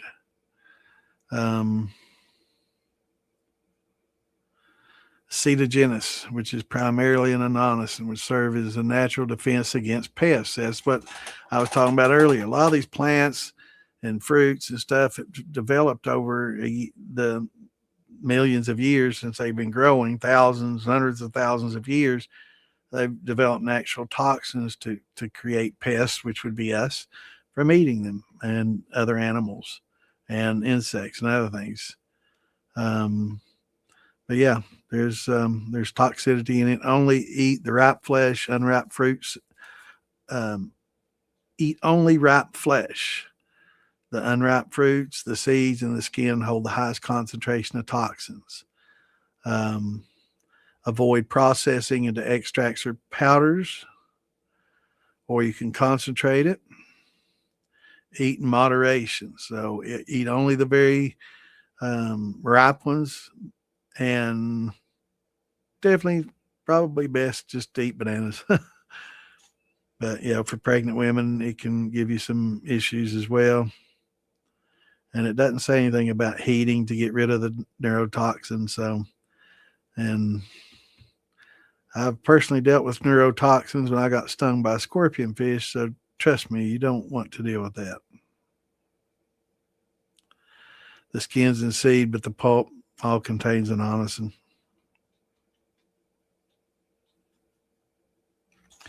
Yeah. So be very careful eating your pawpaws. And I know people say, "Oh my, we all ate them forever and ever." Well, you might have been. It might have had some impact on you. Maybe they died at 70 instead of 90 as a result. Maybe part of that Alzheimer's and Parkinson's was a result. It's possible. You got truffles, man. That's awesome. I'll tell you something else that's awesome is you can grow saffron. And that's very expensive. Yeah, thistle's edible. Yeah. Well, this book's pretty comprehensive. It breaks down pretty much most all the indigenous plants, in I don't know, by zone. Yeah. Yeah, it's a big thick book. It's got pretty much a lot of good stuff. But yeah, if you can get something that's specific to your area, and that'd be good too. Truffles are awesome. Pecan truffle. Well, that's a new one.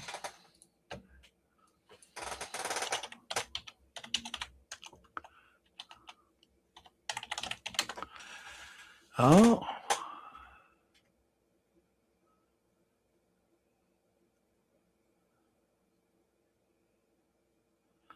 nutty flavor.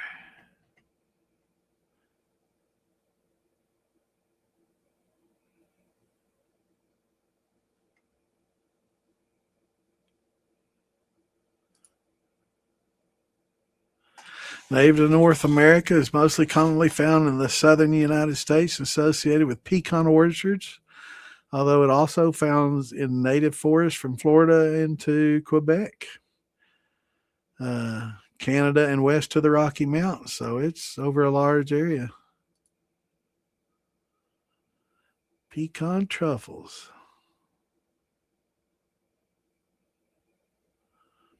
Very nutty flavor.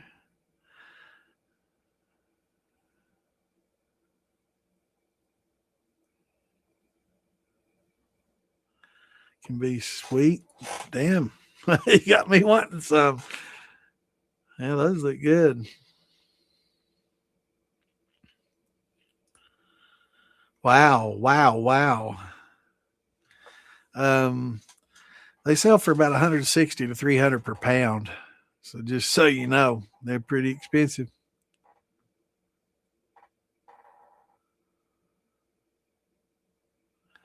So a lot of pecan farmers increase their profits by up to 20-30% by harvesting and propagating these truffles.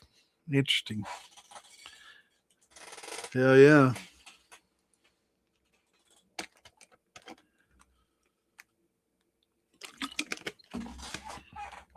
Nobody's called shots yet this Saturday, and I gotta have one. Damn it! I think we're gonna get drunk popcorn this weekend. I'd be pretty soused right now. I would be pretty hammered at this point. Almost 11. Yeah, I'd be drunk and having to have her arms crossed.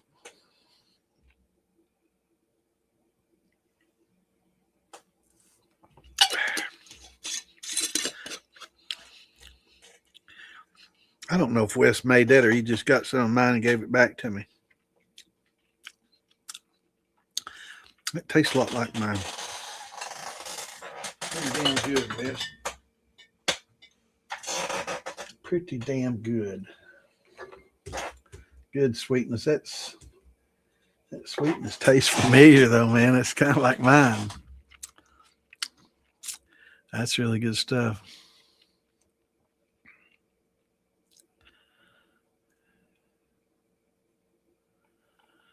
Hell yeah.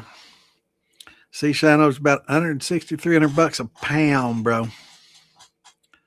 So try to propagate them. Spread that fungus around, man. Make them grow.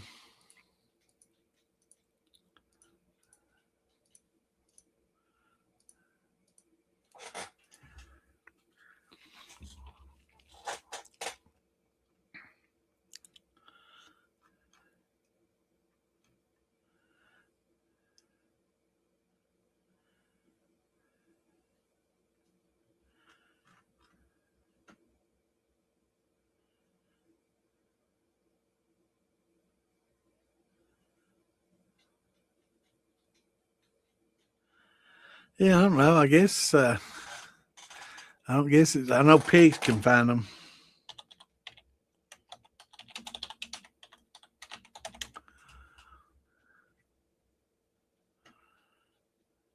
They're not toxic at all to dogs or cats.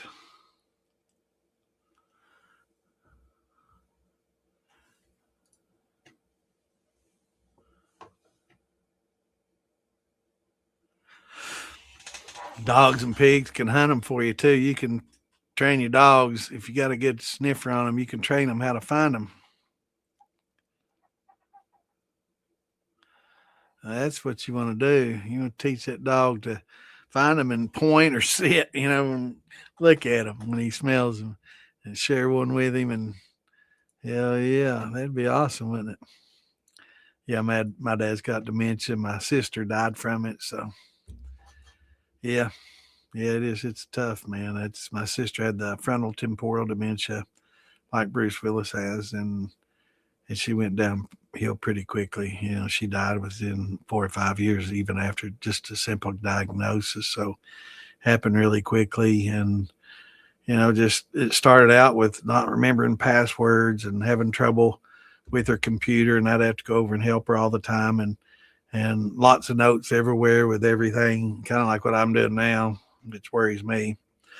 Can't remember anything, have to keep notes of everything, but a lot of people do that. But got to where she couldn't even speak. It was just every time she'd speak, it would just be random words coming out. She wasn't able to communicate, and it frustrated her. And she knew she wasn't speaking the right words, but couldn't find the right words. And yeah, it was really tough. But my dad's in his 80s, and he's starting to get dementia as well. But, when you're in your late 80s, that's kind of expected. I'm sure I will. I'm forgetting a lot of stuff, and I probably will too. But hopefully I don't get what my sister had, and just the next 5 or 6 years just be unintelligible. You couldn't even understand her. You could tell a lot of times what she wanted, and she'd use a lot of signs, like thirsty stuff, but she wasn't able to really communicate. And she went to the doctors, and they wanted to have an interview with her to see where it was at. And I mean, you can't even try to just spit out random words like she did.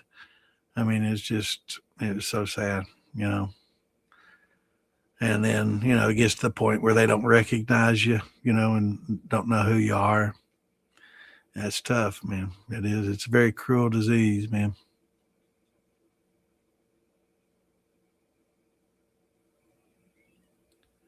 Yeah, you train to smell those things out, man.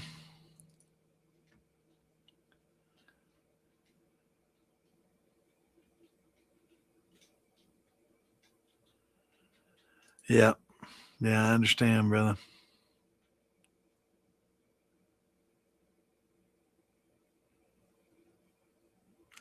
Well, shiners are clean. It's not, drinking a little liquor and a little, that's not like fentanyl and shooting up, and smoking meth and stuff. There's a big difference, distinguishable difference.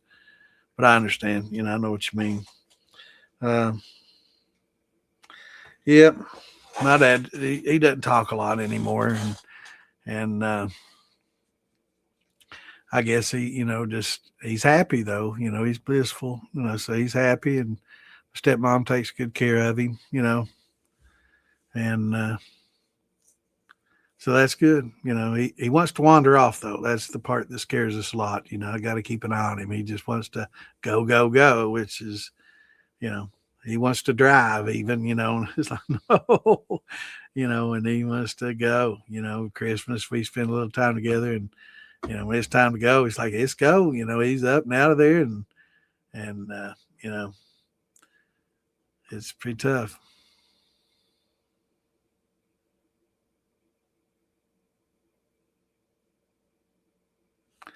Yeah.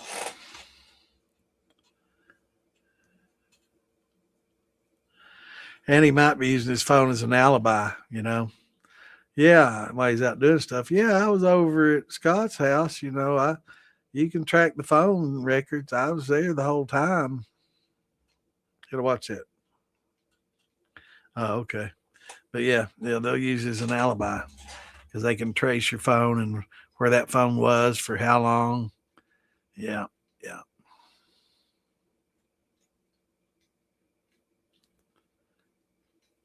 Yeah, you got to be careful, man.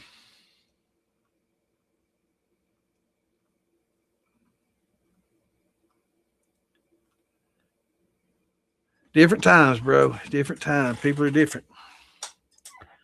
That was awful damn good, though. I'm gonna have to try another sippy sip. God damn, that tastes just like my shit. Wes is getting pretty fucking good, man. I swear to God, this tastes just like mine.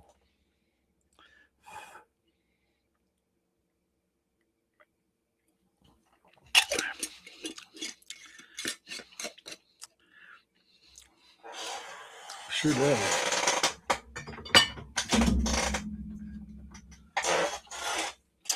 Yep, it sure does.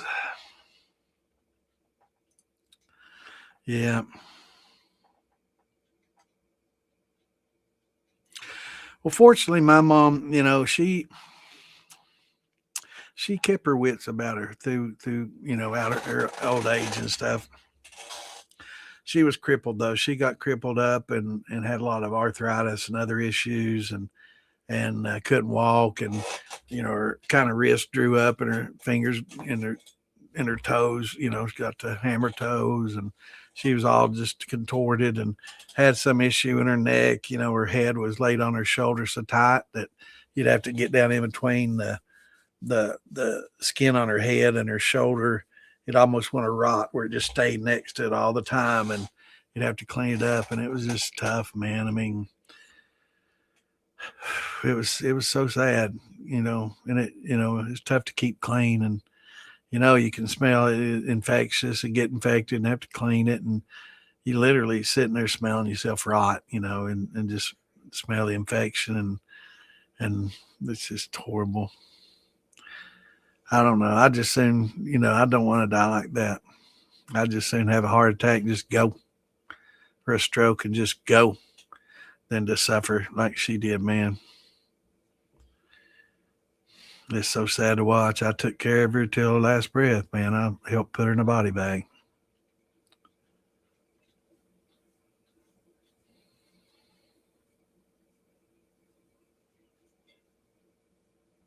Yeah.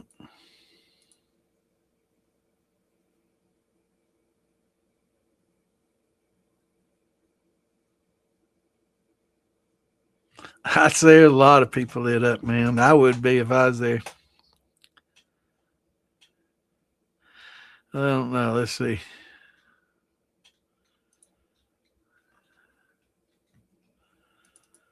Let's pick everybody. Let's see. All right. I would say about 80% of these people are ripped right now.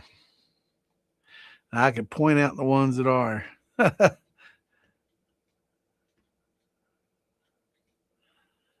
A lot of my brothers in there, man. Wish I could have been there.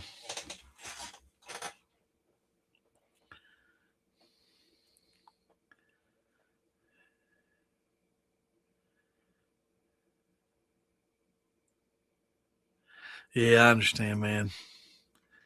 You just got to kind of go along with them and agree and just try to guess what they want and what they want to do and try to. Yeah, they are, man. It's the saddest way to see them go. My mom, though, I would.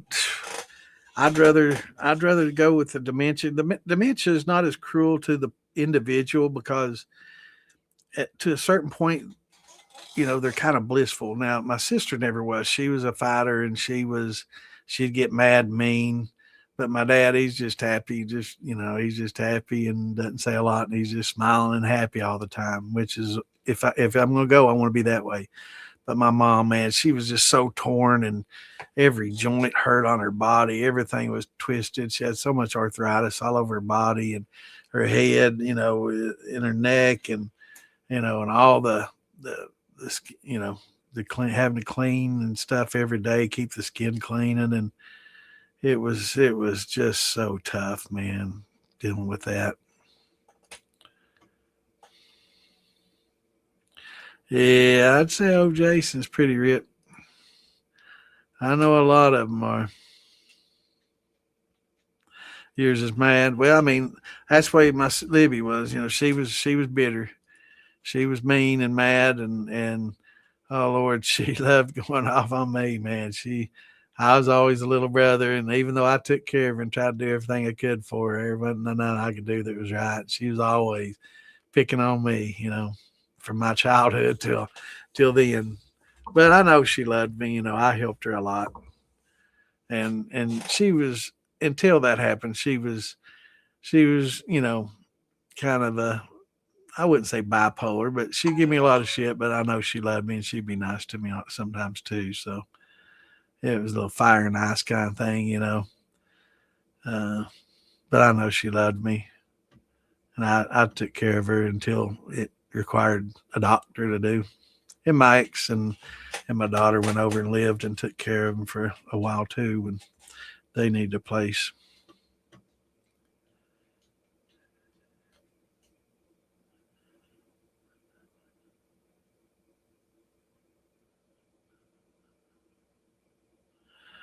Yeah, that's all right, brother. That's what we're here for, man. That's why we can talk about these things as long as it ain't political. Everybody can sympathize with you, man. Empathize. We've all dealt with it, and that's what we're here for, man. And sometimes it helps get some of this out and talk about it. But yeah, that's what we're here for. That's what brothers do, bro. We're here to help you in any way we can, man. But it is sad to think about my mom.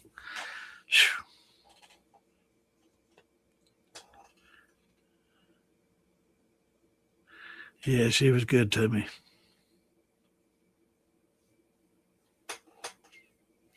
My dad grew up kind of old school. He wasn't the love you type, hug type. He was the old school, hard assed. His dad was the same way. Yeah, the love's there, but you're not going to get good job, son, and a lot of that from him. It's like, yeah, well, you should have done it better. It's never enough, and always that hard old school type. That's the way my dad was, but my mom was just she's very loving.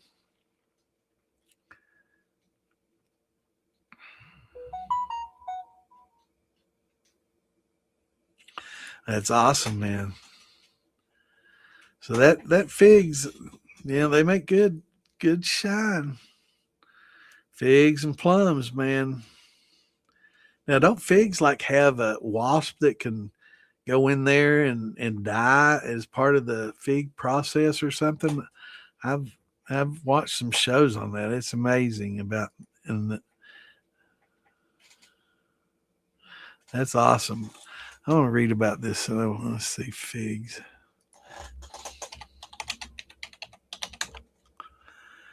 Yeah, the fig wasp. Okay, but these wasps will get inside the fig and actually die inside there.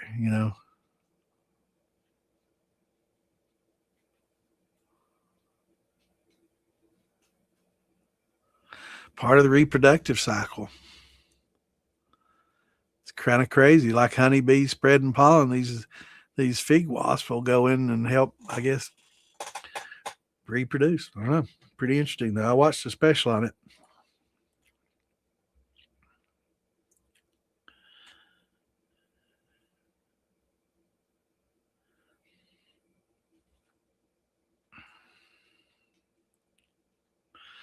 Yeah, yeah. Appreciate you, brother.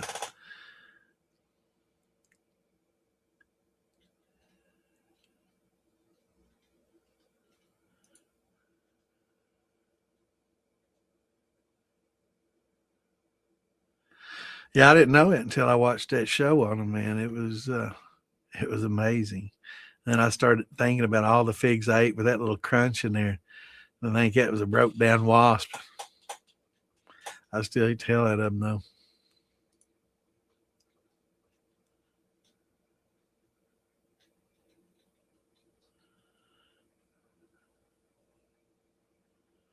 Did we probably talked about the same damn thing? Yeah, yeah. I'm a creature of habit. I'll repeat myself a lot. Yeah, yeah. They had it a lot tougher than we did, you know, Clint. Yeah, they definitely did. My papa, he was definitely, you know, all the men on that side of the family were the same way. You know, all my uncles, they were always tough like that. It's just the way they grew up, man. Eastern Kentucky tough, you know, grew up in the hills back in the late 1800s, early 1900s. Take some moxie. A lot different than the city boys of today.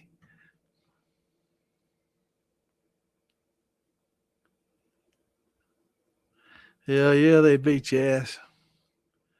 Yeah, that's spare the rod, spoil the child kind of growing up. I got the belt. Do they do that in grapes and blueberries? I had no idea.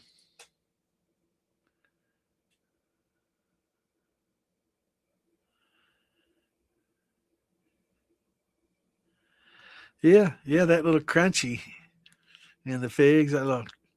That's little legs of wasp.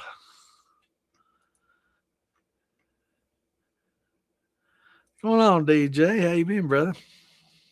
Yeah, it has been a while. Hope you're doing good, my friend. Hell yeah, man. I remember we had to go out and pick the switch. Go out and get your switch. And I'd come back with a rotted branch and they'd swing it. It'd break in their hand. And then they'd just go out and pick one of their own, man, get a willow or something, just light you up with it. Yeah, they graduated the belt real quick after that.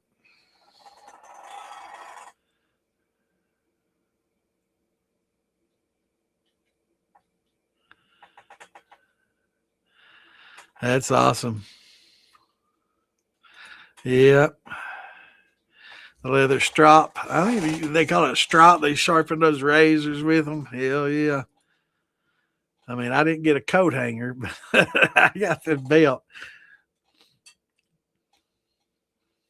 in the backhand.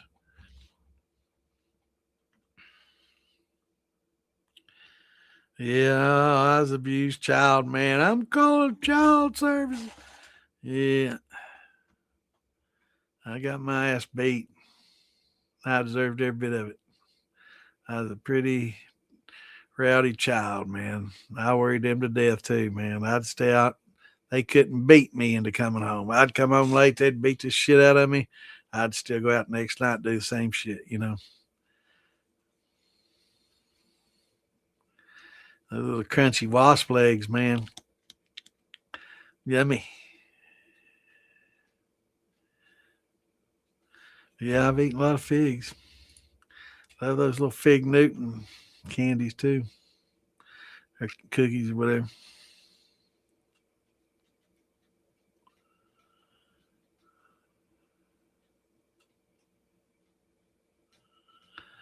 Yeah, I did. I kept going out, man. I'd do it. They couldn't beat it.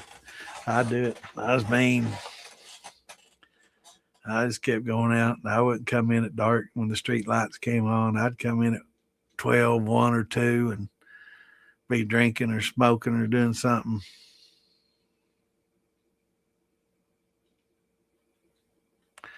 Yeah.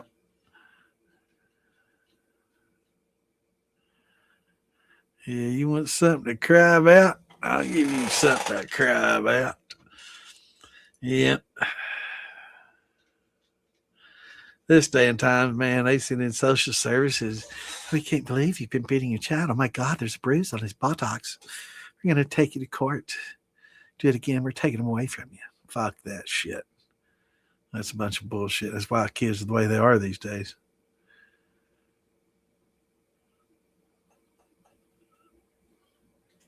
Yep. That's right, Clint. Made us better.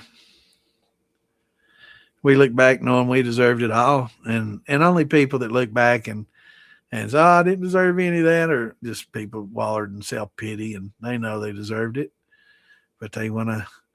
There's a lot of professional victims these days. You notice that? A lot of people, I know some people too, that play the victim up, you know. Watch a lot of game streaming and stuff. And this one particular guy, he's got like a Crohn's disease, right? It's a bowel disorder. And, you know, every once in a while, I guess he throws up a little bit and spends a little more time on the pot than others and has stomach issues. So do I.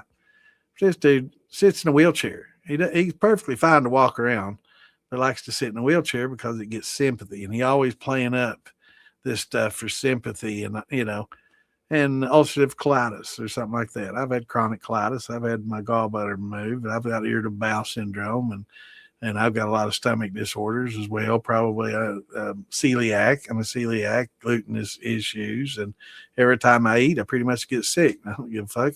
I'm still fat because I like to eat. But there's a lot of people playing professional victims these days. They get a little something wrong with them, and they play it up and play pitiful, and they get all this sympathy from people, and they're sending them stuff. Yeah, yeah. Do you roll around in the wheelchair, Scott, and swear you can't work or do anything and laid up and just don't do nothing? That's the way this dude is. He acts like it's the worst thing in the world, which, I know it's bad. I had a buddy that had Crohn's, and I know it's a lot worse than what I'm dealing with. So I don't want to be, they're just professional victims. They just know what's wrong. Yeah, you work. This dude, I can't work. I'm disabled. Oh, pitiful me. He's like 30 now and he can't do nothing. I'm sitting on the pot all day, or I'm puked. I can't do nothing. Sits in a wheelchair, man. Gets up and walks around like a normal adult. He's perfectly fit and fine. That likes to sit in that wheelchair. I don't like the dude. I can't stand him. And he got all these girls. They're all, oh, poor guy. Why are you all so mean to him? Because he's a fucking pussy. That's why, Yep.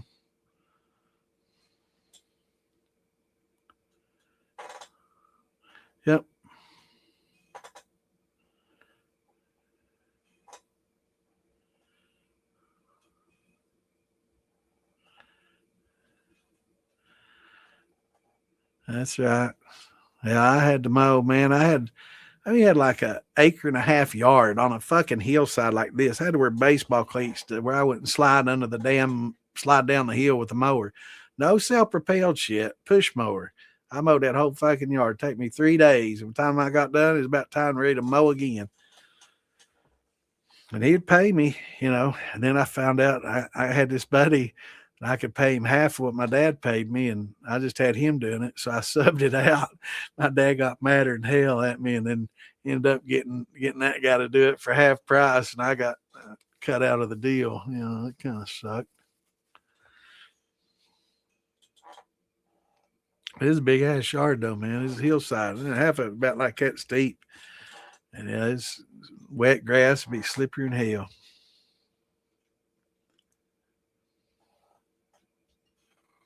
But I do remember we finally did upgrade to a self-propelled mower because there was a couple areas that were maybe like that, and I got to where I would, I'd tie a string around it and tie it to a tree, and it just wind around the tree, and I'd sit over and watch it. When it get close, I'd go over and undo it and unravel it, and go to another tree and mow circles around all the trees in the flat area, and then just push it for the rest of it. I was lazy as fuck. Anything I could do to keep from it, man, I hate it.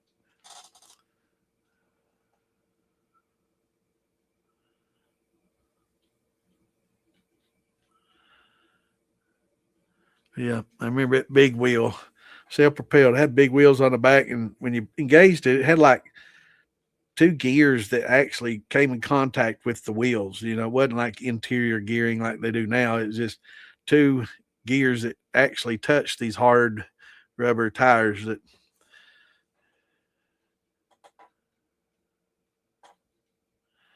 Yeah, I just cut it sideways on an angle.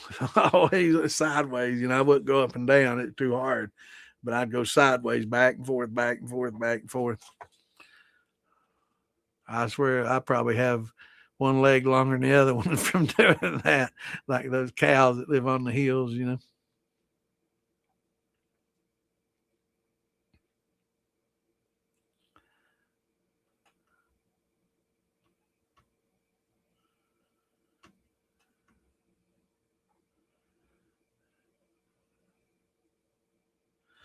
I'm gonna have to have another sippy sip. Man, that's good stuff.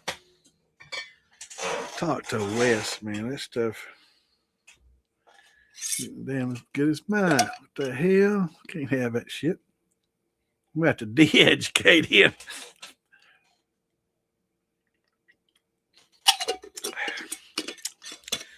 That's as good and sweet as my shit, man. I'm gonna have to have a talk with old Sam, man.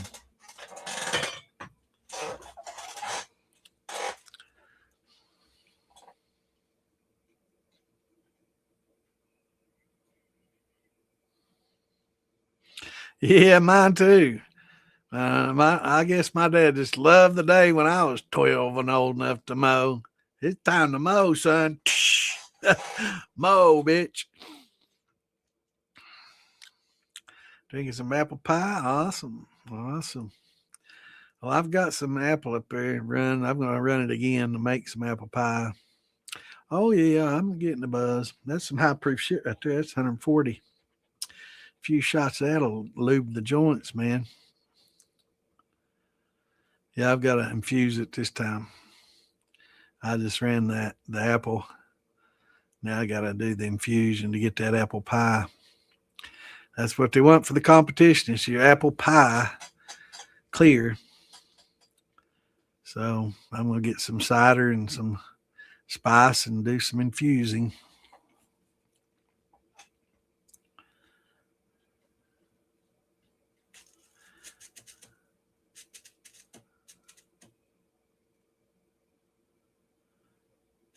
Yeah, nothing wrong with lubing up a little bit. Get them joints loosened up. Yeah, feeling pretty good.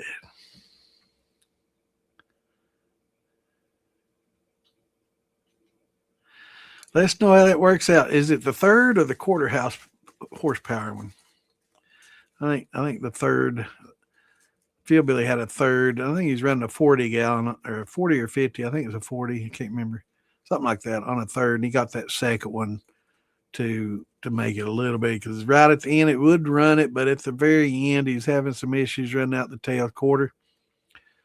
So his might have been quarter. I can't remember if the quarter or third. It's on the video though. It's on his videos. He talks about it. He added that second one, and it was plenty.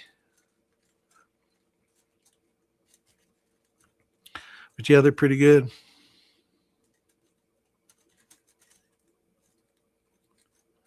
Oh, absolutely. Yeah, no problem at all.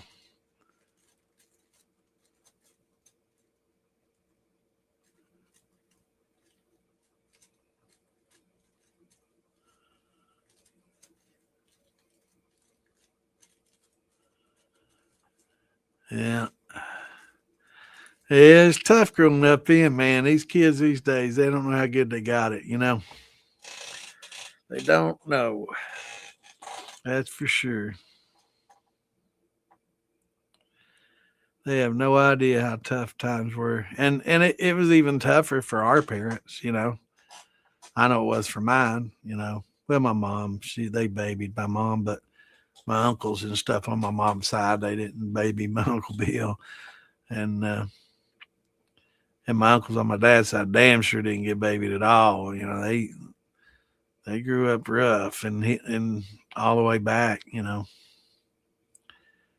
Mountain men.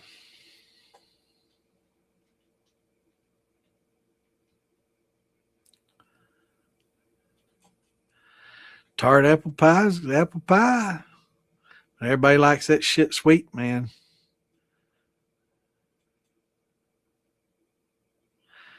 Yeah, I'm gonna have to too, see Shine. Mine are starting to as well. I got to get on game, work on my trials, get all that shit taken care of. I don't know, my daughter might want to jump in and play a little bit tonight. So good seeing you, Marie. Good night. Everybody have a great night, and great talking to everybody. Hopefully all our friends down in Maggie and all our brothers and family down in Maggie are having a good, or Maggie, Popcorn, having a good time. And have a safe trip home tomorrow. And we'll see everybody back here on Tuesday the 9th at 8 Eastern. Till then, everybody have a great rest of your week. Shine on. Peace out. Love y'all. We'll see you Tuesday. Good night.